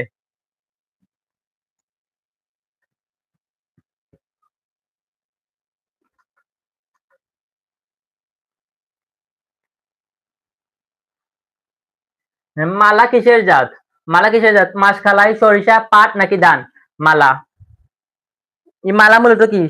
মালা মূলত একটি সরিষা। মালা হলো সরিষার জাত। কোনটি উফশী জাতের ধানের বৈশিষ্ট্য? কোনটি উফশী জাতের ধানের বৈশিষ্ট্য?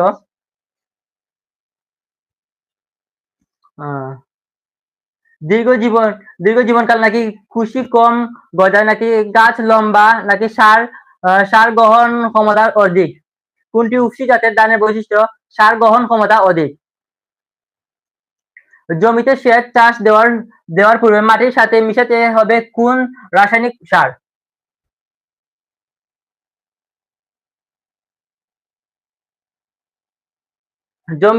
জমিতে সেচ চাষ দেওয়ার সময় মাটির সাথে মিশাতে হবে কোন রাসায়নিক সার? ইউরিয়া, গোবর নাকি টিএসপি নাকি জৈব সার? কোন সার মেশাতে হবে? যারা যারা জানো সবাই কমেন্ট করে বলো কোন সার মেশাতে হবে। উত্তর হবে গিয়ে আমাদের টিএসপি সার মেশাতে হবে। এক কাঠা বীজ তোলার জন্য কয়টি খণ্ড করা প্রয়োজন? হুম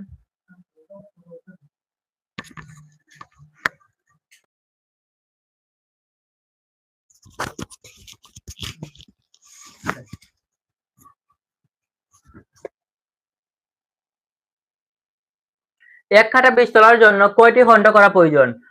এক কাঠা বীজ তোলার জন্য মূলত আমাদের 2টি খণ্ড করা প্রয়োজন নাকি 3টি খণ্ড করা প্রয়োজন নাকি 4টি খণ্ড করা প্রয়োজন নাকি 5টি খণ্ড করা প্রয়োজন? উত্তর হবে আমাদের 4টি খণ্ড করা প্রয়োজন। এক কাঠা বীজতলাকে সাধারণত 4টি আমরা একটু ব্যাখ্যাটা দেখে নেই। এক কাঠা বীজতলাকে সাধারণত 4টি খণ্ডে ভাগ করা হয়। এক কাঠা বীজতলাকে সাধারণত 4টি খণ্ডে ভাগ করা হয়।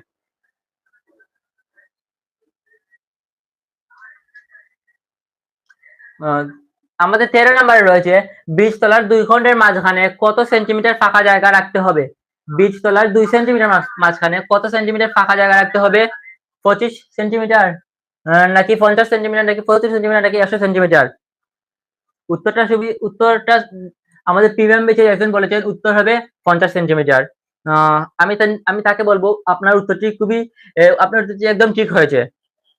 এর ব্যাখ্যা হলো 50 সেন্টিমিটার খণ্ডের মাঝে 50 সেমি ফাঁকা রাখা হয় যাতে পরিচর্যা সহজ হয়।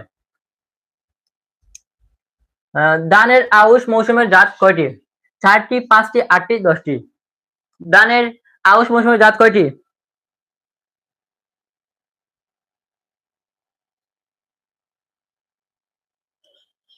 ধানের আউশ মৌসুমের জাত হলো 8টি। এই 8টি জাতের নাম এখন দেওয়া যাবে না। কোন পোকার আক্রমণে ধান গাছের আক্রান্ত কুশি পেঁয়াজ পাতার মতো হয়ে যায়? কোন পোকার আক্রমণে ধান গাছের আক্রান্ত কুশি পেঁয়াজ পাতার মতো হয়ে যায়? আপনি কি পেঁয়াজ পাতা কখনো দেখেছেন? পেঁয়াজ পাতা মূলত যখন লম্বা হয় তখন এভাবে গোল নেমে যায় পেঁয়াজ পাতাটা। এখন আমাদের প্রশ্ন এসেছে কোন পোকার আক্রমণে ধান গাছের আক্রান্ত কুশি পেঁয়াজ পাতার মতো হয়ে যায়? মারজা পোকা নাকি পামরি পোকা নাকি গলমাছি পোকা নাকি গান্ধী পোকা? উত্তর হবে আমাদের গিয়ে গালমাছি পোকা। এই গালমাছি পোকার আক্রমণে ধানের আক্রান্ত কুশি পেঁয়াজ পাতার মতন হয়ে যায়। এবার যদি আমাদের সিকুয়ে চলে আসে গালমাছি পোকার আক্রমণে কিসের আক্রান্ত কুশি পেঁয়াজের পাতার মতো হয়ে যায়? তখন আপনি দিতে পারবেন ধান গাছের আক্রান্ত কুশি। ধানের বীজতলার চারা হলুদ হয়ে গেলে কি প্রয়োগ করতে হয়? ধানের বীজতলার চারা হলুদ হয়ে গেলে কি প্রয়োগ করতে হয়? ইউরিয়া, গোবর সার নাকি টিএসপি সার নাকি ও এম এমওপিজি ফসফরাস বা সালফার? 16 নম্বর হবে আমাদের ইউরিয়া সার। ইউরিয়া সার ব্যবহার করলে ধানের বীজতলার চারা হলুদ হয়ে গেলে যখন আপনি দেখবেন আপনার ধানের বীজতলার চারা হলুদ হয়ে যায় তখন আপনি ইউরিয়া সার ব্যবহার করবেন। ইউরিয়া সার ব্যবহার করলে আর এটি হলুদ হবে না।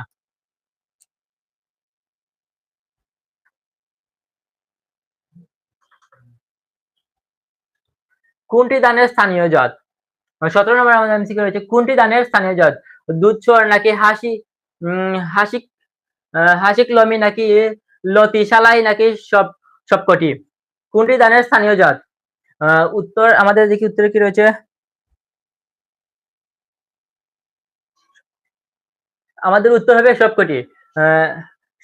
সবকটি হলো দুধসর হলো ধানের স্থানীয় জাত, হাসি কলমি হলো ধানের স্থানীয় জাত আর লতি সালাই হলো ধানের স্থানীয় জাত। আমাদের উত্তর এখানে 3টি।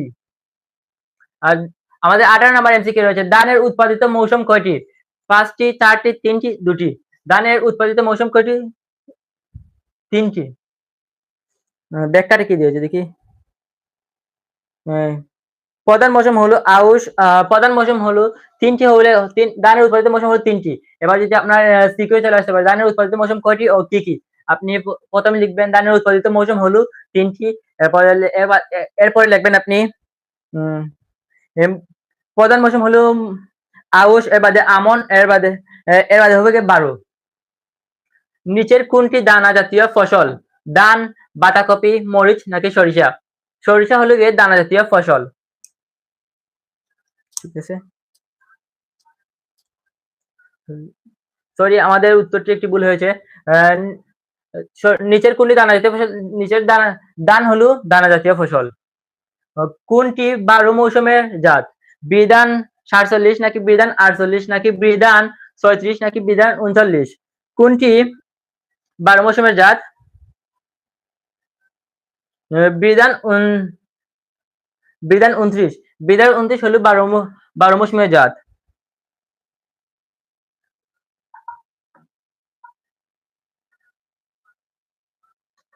আমাদের 21 নম্বর এমসিকিউ রয়েছে, প্রতি কেজি ধান বীজ শোধনের জন্য কত গ্রাম এথুসান দরকার? প্রতি কেজি ধান বীজ শোধনের জন্য কত গ্রাম এথুসান দরকার? 10 গ্রাম, 20 গ্রাম, 25 গ্রাম নাকি 30 গ্রাম?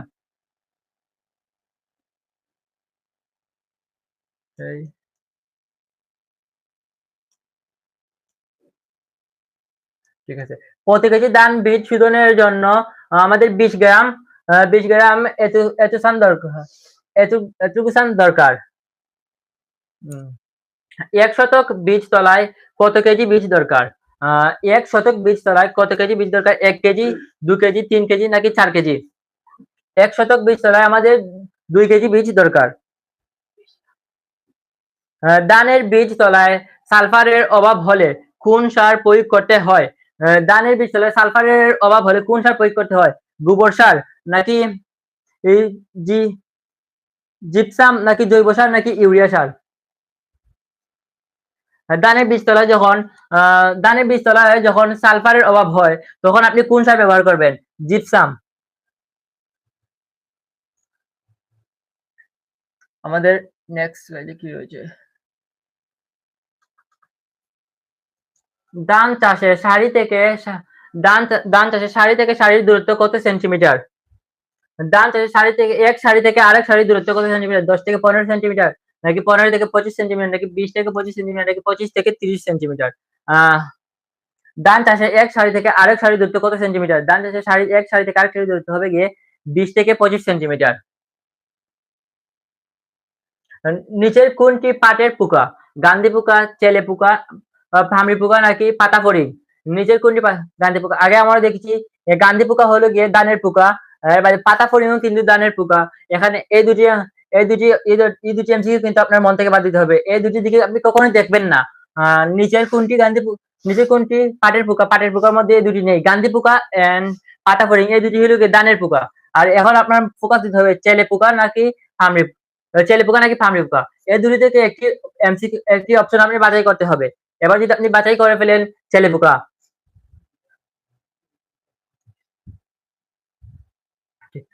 আমাদের উত্তর হবে চেলে পোকা। চেলে পোকা হলো গিয়ে নিচের কোনটি পাটের পোকা? চেলে পোকা হলো পাটের পোকা। কোন ফসলে কালো পন্টি রোগ দেখা যায়? কোন ফসলে কালো পন্টি রোগ দেখা যায়? ধান ফসলে কি কালো পন্টি রোগ দেখা যায়? নাকি পাট নাকি বেগুন নাকি পালং শাক? কোন ফসলে কালো পন্টি রোগ দেখা যায়? পাট ফসলে কালো পন্টি রোগ দেখা যায়। আপনারা যারা পাট চাষ করেন তারা হয়তো জানেন পাট ফসলে কালো পন্টি রোগ দেখা যায়। আমাদের ইয়াং যুব সমাজের মধ্যে অনেকেই রয়েছে যারা এখন কৃষি কাজে তাদের মনোযোগ নিচ্ছে, তারা কৃষি কাজ করতে চায়। তারা অনেকেই পাট চাষ করে, কেউ আখ চাষ করে, কেউ ধান চাষ করে, কেউ গম চাষ করে, কেউ ডাল চাষ করে। এরকম তারা চাষাবাদের দিকে এগিয়ে যাচ্ছে, এটা খুব ভালো দিক।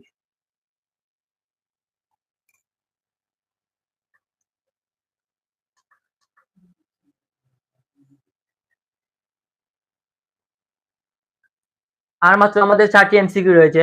এই 4টি এমসিকিউ শেষ হয়ে গেলে কিন্তু আপনাদের রায়হান ভাইয়া ক্লাস নেবেন।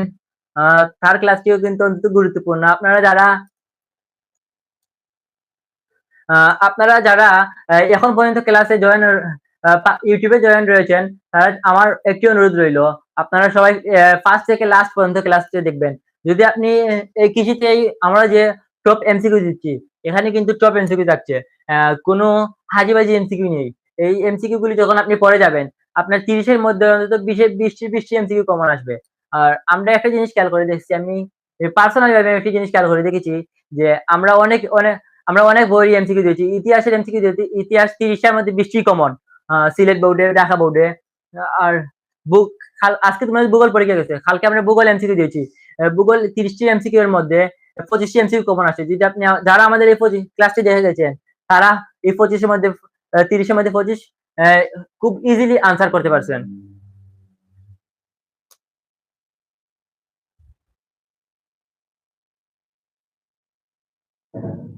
এবার আমাদের 27 নম্বর এমসিকিউ রয়েছে, দেখি কি।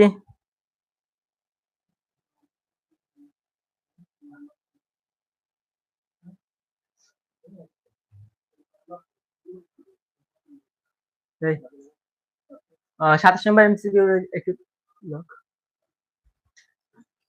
27 নম্বর এমসিকিউ কি রয়েছে? কোন রোগে পাট গাছ শুকিয়ে মারা যায়? কোন রোগে পাট গাছ শুকিয়ে মারা যায়? কালো পট্টি নাকি কাণ্ড পচা নাকি ডলে পড়া নাকি গুড়া পচা? কোন রোগে পাট গাছ শুকিয়ে মারা যায়? উত্তর হবে আমাদের গুঁড়ো পচা। গুঁড়ো পচা রোগে পাট গাছ শুকিয়ে মারা যায়। যখন একটি গাছের এই একটি কলম, এই কলমে যদি এখান নষ্ট হয়ে যায়, তখন কি আপনি এই কলমটি ব্যবহার করতে পারবেন? তেমনি গাছের যখন একটি গুঁড়া পচে যায় বা গুঁড়া নষ্ট হয়ে যায়, তখন গাছটি অবভিয়াসলি পড়ে যাবে।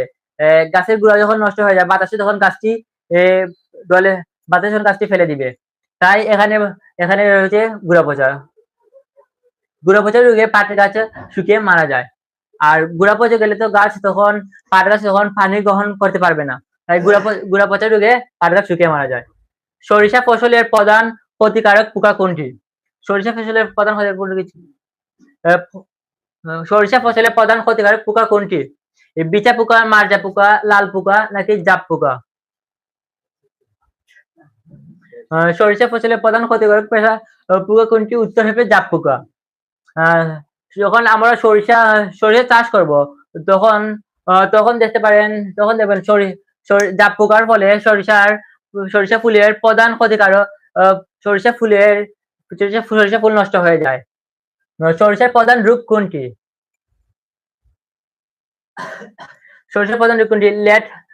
লেট ব্লাইট নাকি অল্টারনাভিয়া ব্লাইট নাকি অ্যানথ্রাকনোজ নাকি অব্রুবাটি? সরিষার প্রধান রোগ কোনটি? সরিষার প্রধান রোগ হলো অল্টারনাভিয়া ব্লাইট। বাংলাদেশের প্রধান ভোজ্য তেল ফসল কোনটি? বাংলাদেশের প্রধান ভোজ্য মানে যে তেল দিয়ে রান্না বান্না করা হয়, সে তেল কোনটি? সয়াবিন তেল বা সরিষা তেল নাকি সূর্যমুখী তেল নাকি তিল? বাংলাদেশের প্রধান ভোজ্য তেল কোনটি? ভোজ্য ফসল কোনটি? বাংলাদেশের প্রধান ভোজ্য ফসল হলো সরিষা। ইতিমধ্যে আমাদের দ্বিতীয় ও তৃতীয় অধ্যায়ের এমসিকিউ শেষ হয়ে গেছে। এবার আপনাদের রাহান ভাই আপনাদের পঞ্চম অধ্যায়ের এমসিকিউ নেবেন। যারা লাইভে জয়েন আছেন, তারা সবাই রাহান ভাইয়ের ক্লাসটি দেখবেন। আর ক্লাসটি কিন্তু অত্যন্ত গুরুত্বপূর্ণ। রাহান ভাই,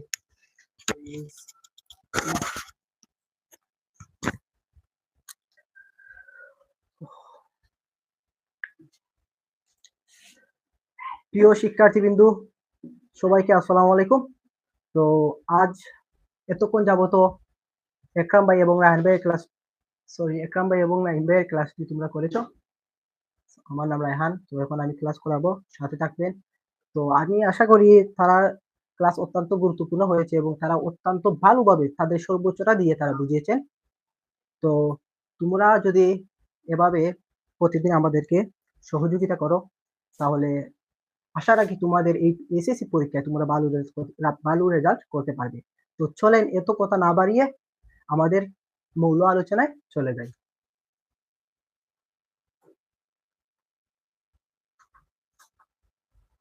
তো তোমাদের এই যে চ্যাপ্টারটি নিয়ে আমি এসেছি, সেই চ্যাপ্টারটি হলো তোমাদের বনায়ন। বনায়ন যে বিষয়টি আছে, তো সেই বিষয়টি আজ আমি সেই বিষয়ের যে কতটুক এমসিকিউ প্রয়োজন এই অধ্যায়ের মধ্যে, সেতটুক এমসিকিউ আমি নিয়ে এসেছি। তো প্রধানত যে প্রথম এমসিকিউটি রয়েছে সেটি হলো সামাজিক বনায়নের প্রধান উদ্দেশ্য কি? সামাজিক যে বনায়নটি আছে, তো সেটার প্রধান উদ্দেশ্য কি? বলেন তো, যে সামাজিক আমাদের সমাজের যে বনায়নের প্রধান উদ্দেশ্য আছে সেটা আসলে কি হতে পারে? খনিজ উত্তোলন কি আমাদের সমাজের প্রধান উদ্দেশ্য? নাকি বনায়নের যে প্রধান উদ্দেশ্য সেটা হলো শিল্প স্থাপন? শিল্প স্থাপন কি বনায়নের প্রধান উদ্দেশ্য? অবশ্যই না, কারণ শিল্প স্থাপন হলো যে নগরায়ন, এগুলো হলো যে শিল্প স্থাপন। তারপরে কি আছে যে তোমার পরিবেশ রক্ষা।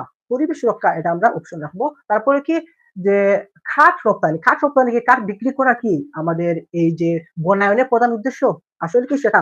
অবশ্যই না। যে আমাদের সামাজিক বনায়নের প্রধান উৎসটি হলো আমরা যে পরিবেশটাকে আগে রক্ষা করতে হবে। তো পরিবেশ রক্ষা হলো সামাজিক বনায়নের প্রধান উদ্দেশ্য।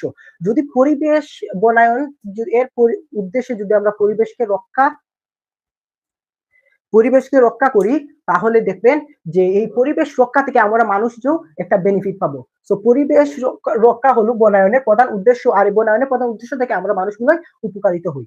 তো আমরা চলে যাব এই প্রথম এমসিকিউটির যে সঠিক আনসারটি হলো, সেটি হলো পরিবেশ রক্ষা। So clear. তারপরে যাব আমরা, ম্যানগ্রোভ বন প্রধানত কোথায় জন্মে? ম্যানগ্রোভ বন যেটি আছে সেটা প্রধানত কোথায় জন্মে? এই যে ম্যানগ্রোভ সেটি এক ধরনের বন, সেটা কোথায় জন্মে? এখানে লেখা আছে যে সমতলে জন্মে। আসলে কি সমতলে জন্মে? এটা কি তুমি পড়েছো তোমার পাঠ্য বইয়ে? ম্যানগ্রোভ বন সমতলে জন্মে? নো। তারপরে কি রয়েছে যে মরুভূমিতে। মরুভূমিতে কি আবার ম্যানগ্রোভ বন জন্মিবে? কখনোই না ভাই। তাহলে কোথায় জন্মিবে সেটা তো কোয়েকশন আসছে। তো তুমি পাঠ্য বইয়ে তো পড়েছো, আশা রাখি তুমি উত্তরটি তুমি জানো। ক্লিয়ার? উত্তরটি তুমি জানো। তারপরে রয়েছে যে উপকূলীয় অঞ্চল। উপকূল অঞ্চলে, উপকূল অঞ্চল তো এটা রাইট আনসার। তো আমরা এই পাহাড় নিয়ে আলোচনা করবো না, পাহাড়ের দিকে কিন্তু এই ম্যানগ্রোভ বন পাওয়া যায় না। উপকূল অঞ্চল, আসলে উপকূল অঞ্চলগুলা কি? উপকূল অঞ্চলে কি আছে? উপকূল অঞ্চলে দেখবেন যে লবণাক্তক পানি আছে। তো লবণাক্তক পানিগুলাতে কিন্তু এই যে ম্যানগ্রোভ বনটি আছে, তো সেই ম্যানগ্রোভ বনটি জন্ম নেয়। তো লবণাক্তক পানিগুলা কি কি? সাগরের পানি দেখবেন, এই সাগরের পানিতে অনেক লবণ রয়েছে। তো এই লবণাক্তক পানিতে কিন্তু এই ধরনের বন পাওয়া যায়। ক্লিয়ার? তারপরে আমরা যাব যে শালবন বাংলাদেশের কোন অঞ্চলে বেশি দেখা যায়? তো এই যে এমসিকিউটি, এটার উত্তরটি তুমি কমেন্টে জানাও। স্যার একটু দেখবো তোমরা কি ক্লাসে অ্যাটেনশনে আছো নাকি অ্যাটেনশন নয়, ক্লাসের মধ্যে অন্যান্য দিকে অ্যাটেনশন। প্লিজ একটু জানাও। জানাও তো একটু দেখি। এই যে এই শালবন বাংলাদেশের কোন অঞ্চলে বেশি দেখা যায়? কোন অঞ্চলে এই যে শালবন আছে, এই শালবন গুলো দেখা যায়? বরিশালে কি শালবন দেখা যায়? কই কমেন্ট তো করছো না তোমরা, তোমরা খালি ওয়াচ করতেছো। কমেন্ট একটু করো, আমরা দেখি তোমরা কি ক্লাসে অ্যাটেন্ড আসো নাকি তোমরা অন্যদিকে তোমাদের মনোযোগ। একটু প্লিজ করো কমেন্ট। তো বলেন তো, এই বরিশাল অঞ্চলে কি এই যে শালবন গুলা দেখা যায়, নাকি মধুপুর অঞ্চলে, নাকি চট্টগ্রাম, নাকি সিলেট? তো সিলেটে আমি একজন সিলেটের ব্যক্তি, তো সিলেটে এই ধরনের বন আমি দেখতে পাই না। তো এই যে শালবন আছে, এই শালবন গুলা আসলে আমরা যে মধুপুর যে অঞ্চলটি আছে, সেই মধুপুর অঞ্চলে এই শালবন গুলো দেখা যায়। ক্লিয়ার? শালবন কোথায় দেখা যায়? মধুপুর অঞ্চলে। ক্লিয়ার? এই যে সিলেট না ভাইয়া, সিলেটে দেখা যায় না।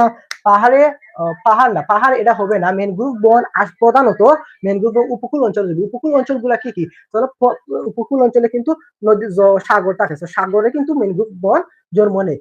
সাগর কিন্তু মিঠা পানিতে নয়, সাগর কিন্তু ভাইয়া নোনা পানিতে।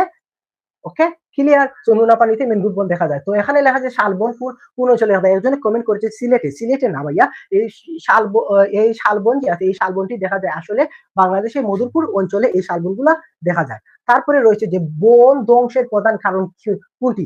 বন ধ্বংস যে আমাদের দেখেন এই দিন দিন এই ডিফরেস্টেশনটি বেড়ে যাচ্ছে, যে বনগুলা দিন দিন উজাড় হয়ে যাচ্ছে। মানুষে এই বনগুলা দিন দিন ধ্বংস করছে। কিছু কিছু মানুষ এই বন ধ্বংস করছেন দেখেন, কিছু মানুষ ব্যবসার ক্ষেত্রে এই বন ধ্বংস করছে। তারা এই গাছপালা বিক্রি করে কিন্তু তারা ব্যবসা বাণিজ্য করে। সো এই টপিক গেছে একটা। সো তারপর রয়েছে দেখেন ফলো করে এই জনসংখ্যার কারণে, এই জনসংখ্যা যে বাংলাদেশে দিন দিন জনসংখ্যা গুলা বেড়েই যাচ্ছে। এই জনসংখ্যা বাড়ার কারণে দেখবেন যে এই জনসংখ্যা বাড়ার কারণে দেখবেন দিন দিন বনগুলা উজাড় হয়ে যাচ্ছে, মানুষ গাছপালা কেটে দিচ্ছে। তো তারপরে রয়েছে দেখবেন যে এই নগরায়ন যে বিষয়টি আছে, তো নগরায়নের ফলে কিন্তু দেখবেন ভাইয়া এই গাছপালা বন জঙ্গল গুলো বিলুপ্ত হয়ে যাচ্ছে। এই যে নগরায়ন, শিল্পায়ন মানে দেখবেন একটা বড় ফ্যাক্টরি, একজন ব্যক্তি একটা বড় ফ্যাক্টরি খুলেছে, তো সেই বড় ফ্যাক্টরি দেখবেন, এই বড় ফ্যাক্টরি খোলার পিছনে দেখবেন অনেকগুলা, এই ধরেন এই জায়গায় আমি একটা বড় ফ্যাক্টরি খুলবো, এই জায়গায় অনেকগুলো গাছ আছে, তো এই গাছ তো আমার কাটতে হবে একটা ফ্যাক্টরি খুলতে হলে, তাই না? তো তুমি তো এই মাঠের ফাঁকে ভাইয়া তুমি এটা কমেন্ট করে দাও না, তুমি তো এই ক্লাসে, তুমি তো দশম শ্রেণীর ছাত্র, তো দশম শ্রেণীর ছাত্র এখন পরে ফাইনাল পরীক্ষা, ফাইনাল এক্সাম চলতেছে, তো ফাইনাল এক্সামে আসার আগে তুমি এই যে ছোটখাটো বিষয়গুলো আছে, এই বিষয়গুলো তোমার অত্যন্ত জানা প্রয়োজন, এবং তুমি জানো, আমি শিওর তুমি জানো এগুলো সম্পর্কে, তো তুমি একটু কমেন্ট করে জানাবে স্যারকে, তাহলে বুঝবো যে তুমি ক্লাসে মনোযোগী আছো। ক্লিয়ার? এই যে আমি এসেছি বনগুলা প্রধানত প্রধান কারণ কোনটি? বন ধ্বংসের প্রধান কারণ, বন ধ্বংসের প্রধান কারণ হবে তুষারপাত কি বন ধ্বংস হচ্ছে? না। নদী ভাঙ্গন কি বন ধ্বংস হচ্ছে? না। নদীর পাড়ে তো কয়েকটি গাছপালা থাকছে, এইগুলা পড়লে তো আমাদের বন ধ্বংস হচ্ছে না। দিন দিন বৃষ্টিপাতে কি বৃষ্টি পড়লে কি বন ধ্বংস হয়ে যায়? কখনই না। এই যে শিল্পায়ন যে আছে বিষয়টি, শিল্পায়নের কারণে কিন্তু বনগুলা ধ্বংস হয়ে যায়। একটু আগে আমি বলেছি যে দেখবেন যে নগরায়নের ফলে এবং শিল্প কলকারখানার ফলে এইগুলা কিন্তু দিন দিন ধ্বংস হয়ে যাচ্ছে। ক্লিয়ার? তারপরে আমরা চলে যাব 5 নম্বর এমসিকিউ। 5 নম্বর এমসিকিউ এ আসার আগে তুমি 5 নম্বর এমসিকিউটা আমি পড়ে শোনাবো, তারপরে কিন্তু তুমি এই করবেন, কমেন্টে জানিয়ে দিবেন। ওকে, ক্লিয়ার? এখন দেখেন যে গ্রামীণ বন বলতে কি বুঝাও? গ্রামীণ বন বলতে কি বুঝাও? গ্রামীণ বন বলতে আসলে আমাদের যে গ্রামের মধ্যে বাড়ির আশেপাশে যে বনগুলা রয়েছে, এগুলা প্রধানত গ্রামীণ বন বলে মানুষের ডাকে, কল করে। ক্লিয়ার? তো এখানে কি আছে? পাহাড়ি বন? নো, গ্রামীণ বন কি পাহাড়ি বন? কখনই না। বাড়ির আশেপাশে বন, ইয়েস, বাড়ির আশেপাশে বনটি হলো গ্রামীণ বন। সো আমি এগুলা কিন্তু দীর্ঘায়িত, এগুলো নিয়ে আলোচনা করলে কিন্তু অনেক লম্বা হয়ে যাবে, অপশন বলে কিন্তু আলোচনা করা যাবে না। আমি যে আনসারটি সঠিক পাবো আমার চোখের সামনে, তো সেই আনসারটি আমি দিয়ে দেবো, সঠিক যেটা আমি দেবো, ভুলটা দেবো না। বুঝছো? ক্লিয়ার? আর তোমরা যদি ভালো স্টুডেন্ট হয়ে থাকো তাহলে দেখবে যে আমি কোয়েকশন কি পড়তেছি, পড়ার মধ্যে তুমি কিন্তু এই উত্তরটি দিয়ে দিয়েছো, তাহলে বুঝবো তুমি একজন ভালো স্টুডেন্ট এবং তুমি পরীক্ষাতে ভালো কিছু করতে পারবে এবং তুমি এই ক্লাসে মনোযোগী হয়ে আছো। ক্লিয়ার? তারপরে আমরা চলে যাব, এখানে কি যে গ্রামীণ বন বলতে কি বুঝো? বাড়ির আশেপাশে যে বনগুলো আছে সেগুলোকে কি গ্রামীণ বন বলে। ক্লিয়ার? তারপরে আমরা চলে যাব নেক্সটে। ক্লিয়ার? বুঝছি, তাড়াতাড়ি শেষ করবো না? ওকে, আজকে হবে না, তাই না? আজকে হবে না, স্যারে কইছেন আজকে হবে না। Yes, clear. Okay, sorry. তো আমরা ক্লাসে চলে যাই যে বাংলাদেশের বৃহত্তম ম্যানগ্রোভ বন কোনটি? বাংলাদেশের বৃহত্তম মানে বহু বড়, যেটাকে বৃহত্তম, যেটা বৃহত্তম মানে কি বড়, বিশাল বড়। তো বাংলাদেশের বৃহত্তম ম্যানগ্রোভ বন কোনটি? বাংলাদেশের বৃহত্তম ম্যানগ্রোভ বন কি? যে রেমা কালেঙ্গা কি বাংলাদেশের বৃহত্তম বৃহত্তম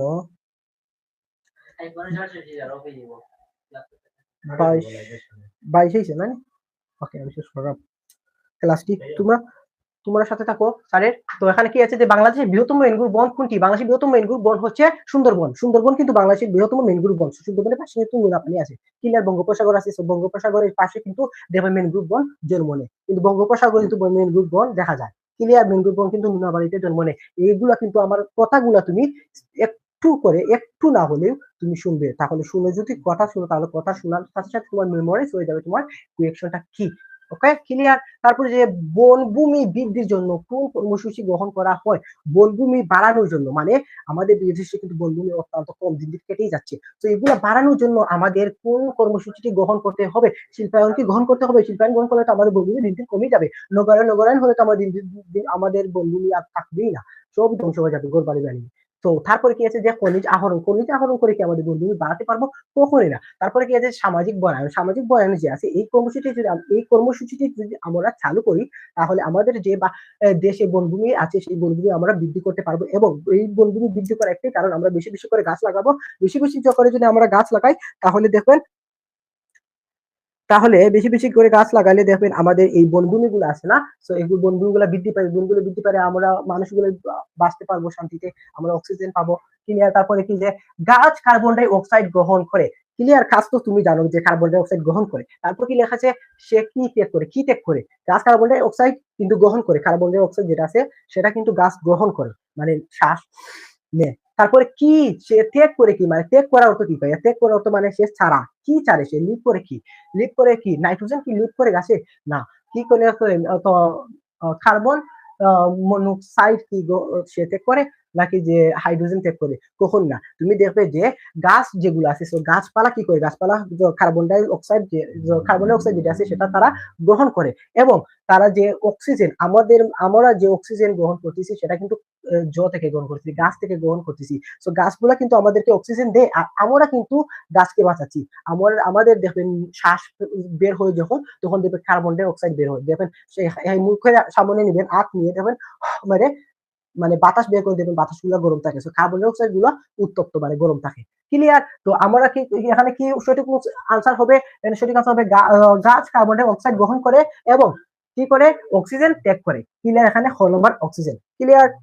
বুঝে যদি না থাকো ভাইয়া কমেন্টে বলবে। ক্লিয়ার? কমেন্টে বলবে, স্যার কমেন্ট পড়বো, কমেন্ট করে সঠিক আলতু ফালতু কমেন্ট না করে যে কমেন্টটি তোমার ফরার মধ্যে পড়ে সেই কমেন্টটি পড়বে, এই বাইরে কমেন্ট করবে না। ভাই তুমি কোন জায়গায়, তোমার নাম কি, এগুলা কমেন্ট করার দরকার নাই, তোমার এমসিকিউ যা আছে তাই কমেন্ট করবে। ক্লিয়ার? তারপরে রয়েছে যে বন সংরক্ষণের জন্য মানে বন সেভের জন্য কোন আইন প্রয়োগ, মানে কোন লটা প্রয়োগ আমাদের বন সংরক্ষণ করতে হলে, কি শ্রমিক আইন প্রয়োগ, শ্রমিক আইন কি তারা কাজ কর্ম করে কি আমাদের বন সংরক্ষণ করতে পারবে, সেভ করতে পারবে? কখনই না। শিক্ষা আইনটি, শিক্ষা আইনটি আমরা কি পড়াশোনা করে কি আমাদের বন সংরক্ষণ করতে পারবো?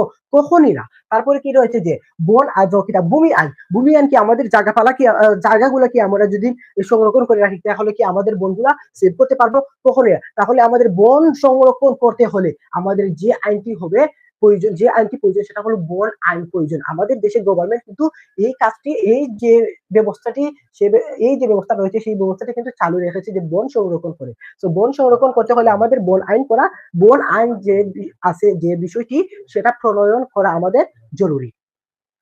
দেখবেন বনগুলো যদি আমরা বনের আইনগুলো যদি আমরা প্রণয়ন করি না তাহলে দেখবেন গাছপালা দিন দিন কেটেই যাচ্ছে, মানুষ ব্যবসা বাণিজ্যের মধ্যে এগুলা লাগাচ্ছে। তো আমাদের বন আইন প্রয়োগ করা প্রয়োজন। তো এখানে যে এখানে আছে যে বন সংরক্ষণের জন্য কোন আইন প্রয়োজন? বন আইন প্রয়োজন। ক্লিয়ার? বন আইন প্রয়োজন বন সংরক্ষণের জন্য, সেই জন্য। তারপরে রয়েছে যে পাহাড়ি বনাঞ্চলে প্রধান গাছ কোনটি? পাহাড়ি বনাঞ্চলে, পাহাড়ের মধ্যে দেখবেন অনেকগুলা গাছ রয়েছে। সো এই গাছের মধ্যে প্রধান গাছ কোনটি? একটা গাছ আছে সেটা কোনটি? বাবলা গাছ কি পাহাড়ির প্রধান গাছ, নাকি যে শাল গাছ? শাল গাছ কি দেখা যায়? নাকি যে সুন্দরী গাছ, নাকি গর্জন গাছ? গর্জন গাছ আসলে পাহাড়ের প্রধান গাছ। প্রধান গাছ কিন্তু গর্জন গাছ। তো এগুলা কিন্তু পাহাড়ের প্রধান গাছ। তারপরে রয়েছে কি বেশি বেশি করে কমেন্ট করো, কমেন্ট করো না কেন? তোমরা খালি ওয়াচ ওয়াচ করলে কি বুঝতে পারবো স্যার তুমি কি পড়ালেখায় মনোযোগী আছো, নাকি তুমি ক্লাসে মনোযোগী দেখতেছো, নাকি তুমি দুই স্ক্রিন করে পাটা দুই করে তুমি অন্যদিকে টিকটক দেখতেছো অন্যদিকে ক্লাস করতেছো? এগুলো হবে না, কারণ তোমার এখন ফুল ফোকাস তোমার এই ক্লাসে দিয়ে থাকতে হবে, কারণ তুমি পরীক্ষা দিতেছো। কি পরীক্ষা দিতেছো? এসি পরীক্ষা। তো ভাই একবার যদি তুমি আটকে যাও এসএসসি পরীক্ষা তাহলে কিন্তু খবর আছে, বুঝলে? যেভাবে যাবে এভাবেই, যেদিকে যাবে এদিকেই মানুষ তোমাকে লজ্জা দিবে। ক্লিয়ার? তো আমাদের ক্লাসে চলে যাই। তো নার্সারিতে চারা উৎপাদনের জন্য কি চারা উৎপাদনের প্রধান উপকরণ কি? যে নার্সারিতে আছে দেখবেন এগুলাকে, এই নার্সারিতে অনেকগুলা গাছ তারা এটা করে যে জন্ম দেয়। তো এগুলা জন্ম দেওয়ার প্রধান উপকরণ কি? কোথা থেকে চারা বের হয়? তো বীজ যেটা আছে সে বীজ চারা উৎপাদনের প্রধান কারণ। বীজ যখন একটি পাত্রে যখন বীজ ভিজিয়ে রাখা হয় তখন দেখবেন সেটা গেরা দেয়। গেরা দেওয়ার পরে গেরা না এটা জিনিস, এটা শুদ্ধ যেহেতু অঙ্কুরোদম দিয়েছে, অঙ্কুরোদম দেওয়ার পরে দেখবেন যে চারাগুলা জন্ম নেয়। সো এটার মূল উদ্দেশ্য হলো বীজ। তারপরে কি রয়েছে যে বীজ শোধনের জন্য মানে বীজকে হুমায়ুন ভাইয়া কি কেমন আছো? ভালো আছো? পড়ালেখায় মনোযোগ দাও, এত কমেন্টের দরকার নেই, যেটা স্যারে বলবো সেটা কমেন্ট করবে। ক্লিয়ার? সিলেট ভাইয়া, সিলেট লাউতলায় থাকি, লাউতলা কুলার বাড়ির ছেলে।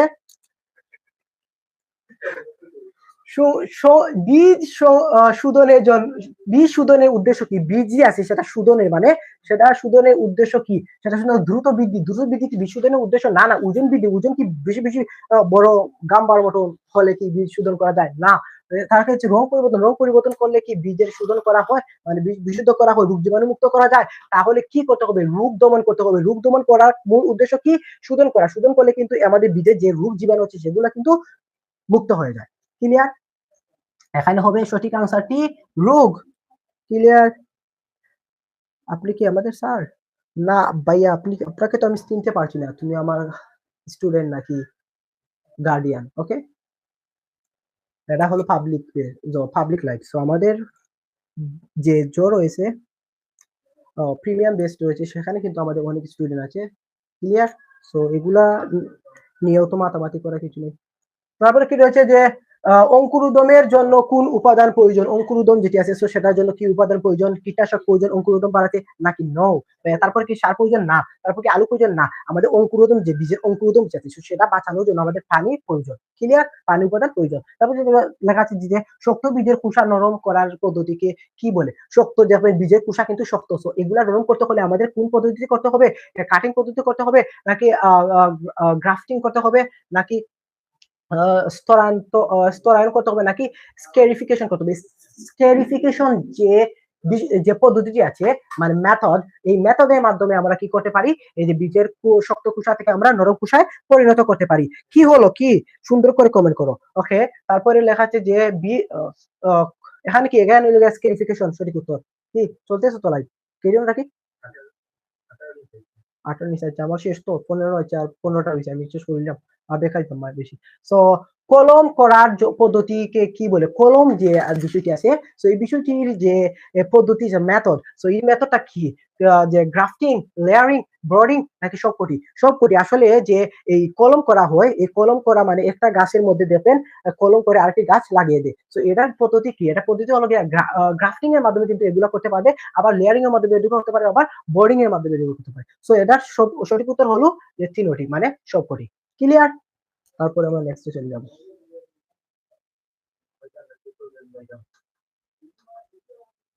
আমাদের এই না বুঝিয়ে দ্রুত ক্লাসটি শেষ করার মেইন উদ্দেশ্যটি হলো আমাদের আইফোনে চার্জ নেই। তো আইফোনে চার্জ একদম লো হয়ে যাচ্ছে, কারণ আমাদের এই অঞ্চলে, আমি যে অঞ্চলে বাস করতেছি, এই অঞ্চলে কারেন্টে খুবই লোডশেডিং দিয়ে দেখা দিয়েছে, খুবই সাথায়।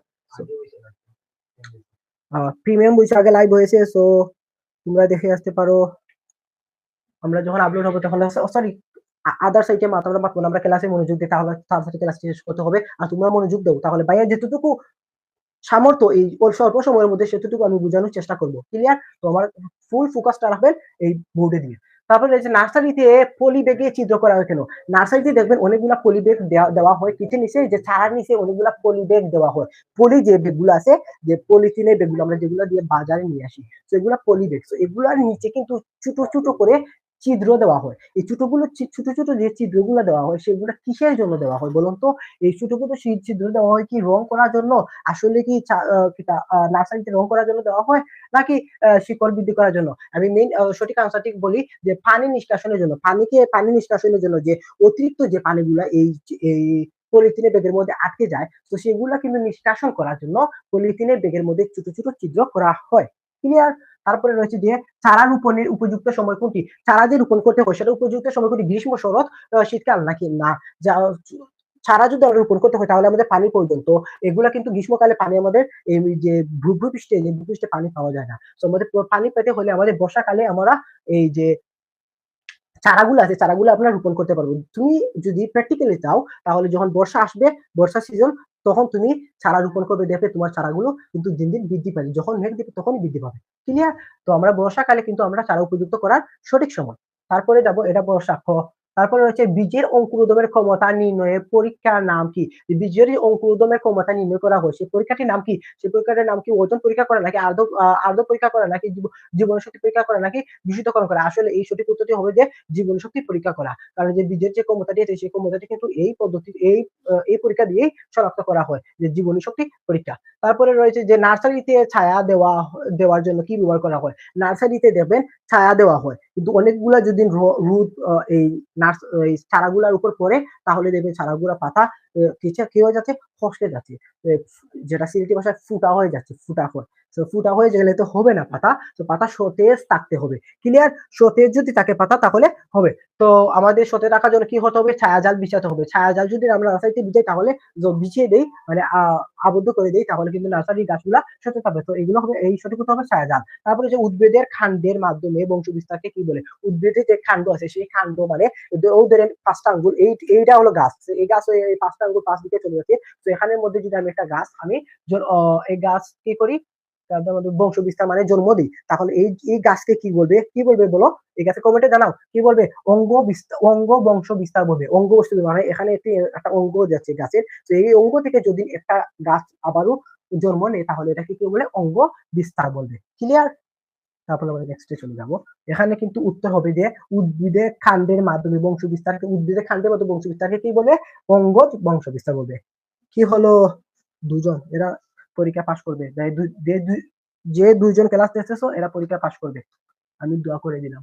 তারপরে কি আছে, খাট সিজনিং, সিজনিং যে বিষয়টি আছে, সিজনিং কি, সিজনিং হলো একটি পদ্ধতি যার মাধ্যমে কিন্তু এই কাঠ যে আছে, এই কাঠে কিন্তু যে খাট যদি ভিজা থাকে তাহলে সিজনিং এর মাধ্যমে কাঠগুলা শুকানো হয়। ক্লিয়ার? তো এটা আমরা জানবো কিসের মাধ্যমে, পোকা বৃদ্ধির জন্য কি সিজনিং করা হয়, নাকি ওজন বাড়ানোর জন্য, নাকি রং পরিবর্তন করার জন্য, আর্দ্র কমানো, আর্দ্রতা যে বিষয়টা আছে সেটা কমানোর জন্য কি করা হয়, সিজনিং করা হয়, খাট সিজনিং করা হয়। তারপরে যে প্রাকৃতিক সিজনিং কোথায় করা হয়, প্রাকৃতিক যে সিজনিং আছে সেটা কোথায় করা হয়, তো সিজনিং এর মূল বিষয়টি হলো যে খাট শুকানো অথবা কোনো কিছু শুকানোকে সিজনিং বলে, মানে আর্দ্রতা কমানো। আর্দ্রতা কমাতে হলে আমাদের প্রাকৃতিক মধ্যে কোথায় যেতে হবে, খোলামেলা জায়গায় যেতে হবে। খোলামেলা জায়গায় গেলে কি হবে, যে এই সিজনিং ব্যাপারটি এটা হয়ে যাবে ন্যাচারালের মাধ্যমে। মাটির নিচে কি কাঠ শুকিয়ে কাঠ হারিয়ে দিলে কি কাঠ সিজনিং হবে, কখনোই না। তাহলে পানিতে দিলে তো এই ভিজেই যাবে, হবে না। তারপরে রয়েছে যে কিলনে হবে না, এটা খোলা স্থানে কাঠকে রাখতে হবে। তো কাঠকে যদি খোলা স্থানে রাখি তাহলে এই কাঠটা সিজনিং হয়ে যাবে। ক্লিয়ার? তোমরা উত্তর দেওয়া লাগবে না, তোমরা খালি ক্লাসটা মনোযোগ দাও তাহলেই হয়ে যাবে।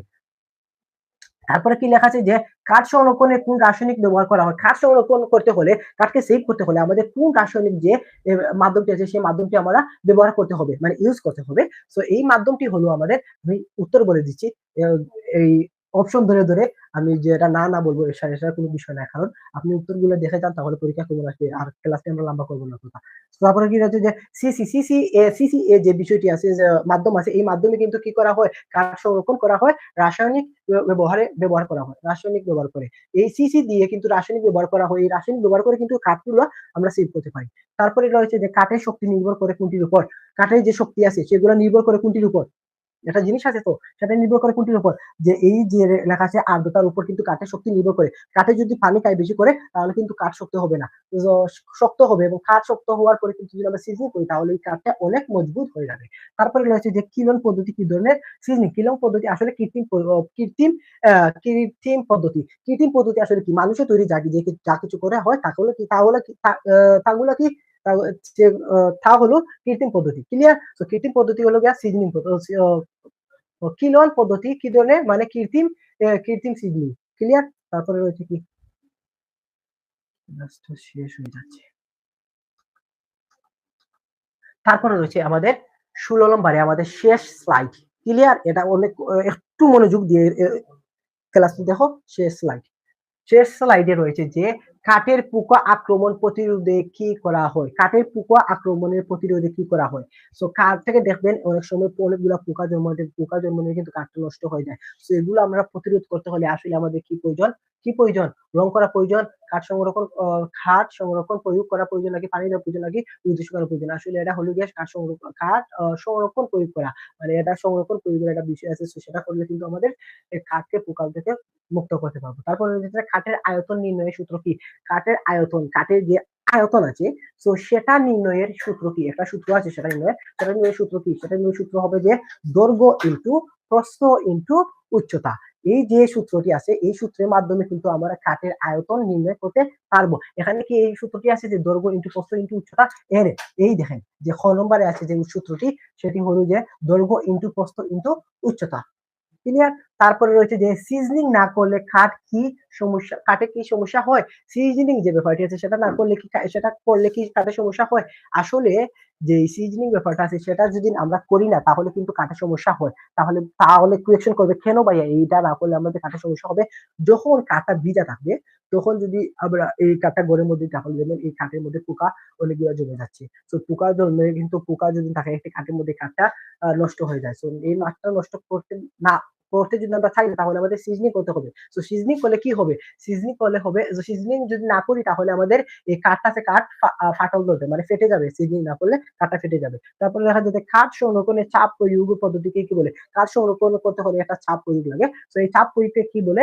এই চাপ প্রয়োগকে বলে যে প্রেশার ট্রিটমেন্ট। প্রেশার ট্রিটমেন্ট যে বিষয়টি আছে সেটা হলো যে কাঠকে সংরক্ষণ মানে কাঠকে সেভ রাখতে হলে এই প্রেশার ট্রিটমেন্ট দ্বারা প্রয়োগ করতে হয়। এগুলা প্রয়োগের পদ্ধতি। তারপরে রয়েছে দেখবেন যে কাঠের গুণাগুণ মানে কাঠের ভালো এবং খারাপ দিক নির্ভর করে কোনটির উপর? কাঠের ভালো এবং খারাপ দিক নির্ভর করে কোনটির উপর? বয়সের উপর, প্রজাতির উপর, পরিবেশের উপর, সবকিছুর উপর। আসলে সেই বিষয়টি নির্ভর করে কাঠের কিতার উপর? সবকিছুর উপর। সবকিছুর উপর বয়স আগে কাঠের থাকতে হবে, তারপরে প্রজাতি থাকতে হবে, তার পরিবেশ থাকতে হবে, তারপরে সবকিছু থাকবে। সব সবকিছু থাকলে সবকিছু থাকলে কি হবে? সবকিছু থাকলে গাছের যে গুণাগুণ আছে সেটি কাঠের উপর নির্ভর করে সেটির গুণাগুণ আছে সেটি হলো গিয়া এই ৩টির উপরে সেপারেট করে কিন্তু এই কাঠগুলার গুণাগুণ নির্ণয় করা হয়। তো আমরা ক্লাস কিন্তু এখানেই শেষ। ৩০টি এমসিকিউ আমি সলভ করলাম। কোন বিষয়ের বনায়নে যে বিষয়টা আছে সেই বনায়ন বিষয় নিয়ে ৩০টি এমসিকিউ আমরা সলভ করেছি। তো আশা রাখি বুঝেছেন। বুঝে যদি না থাকে তাহলে রেকর্ড ক্লাসটি বারবার দেখবেন, রিপিট করবেন। সো যত রিপিট হবে ততই তোমার লাভ হবে। So repetition is the mother of skill. Clear? তো যত রিপিট করবেন তত তোমার একটা স্কিল তৈরি হবে। তো এখানেই আমি বিদায় নেব। আমাদের ক্লাস এখানেই শেষ হয়ে যাবে। তো ভালো থাকবেন, সুস্থ থাকবেন। আর পরীক্ষা ভালো হলে কমেন্টে জানাবেন ভাইয়া ভালো হয়েছে, কেমন করেছে। তো এখানে আমি বিদায় নিচ্ছি। আল্লাহ হাফিজ। Take care.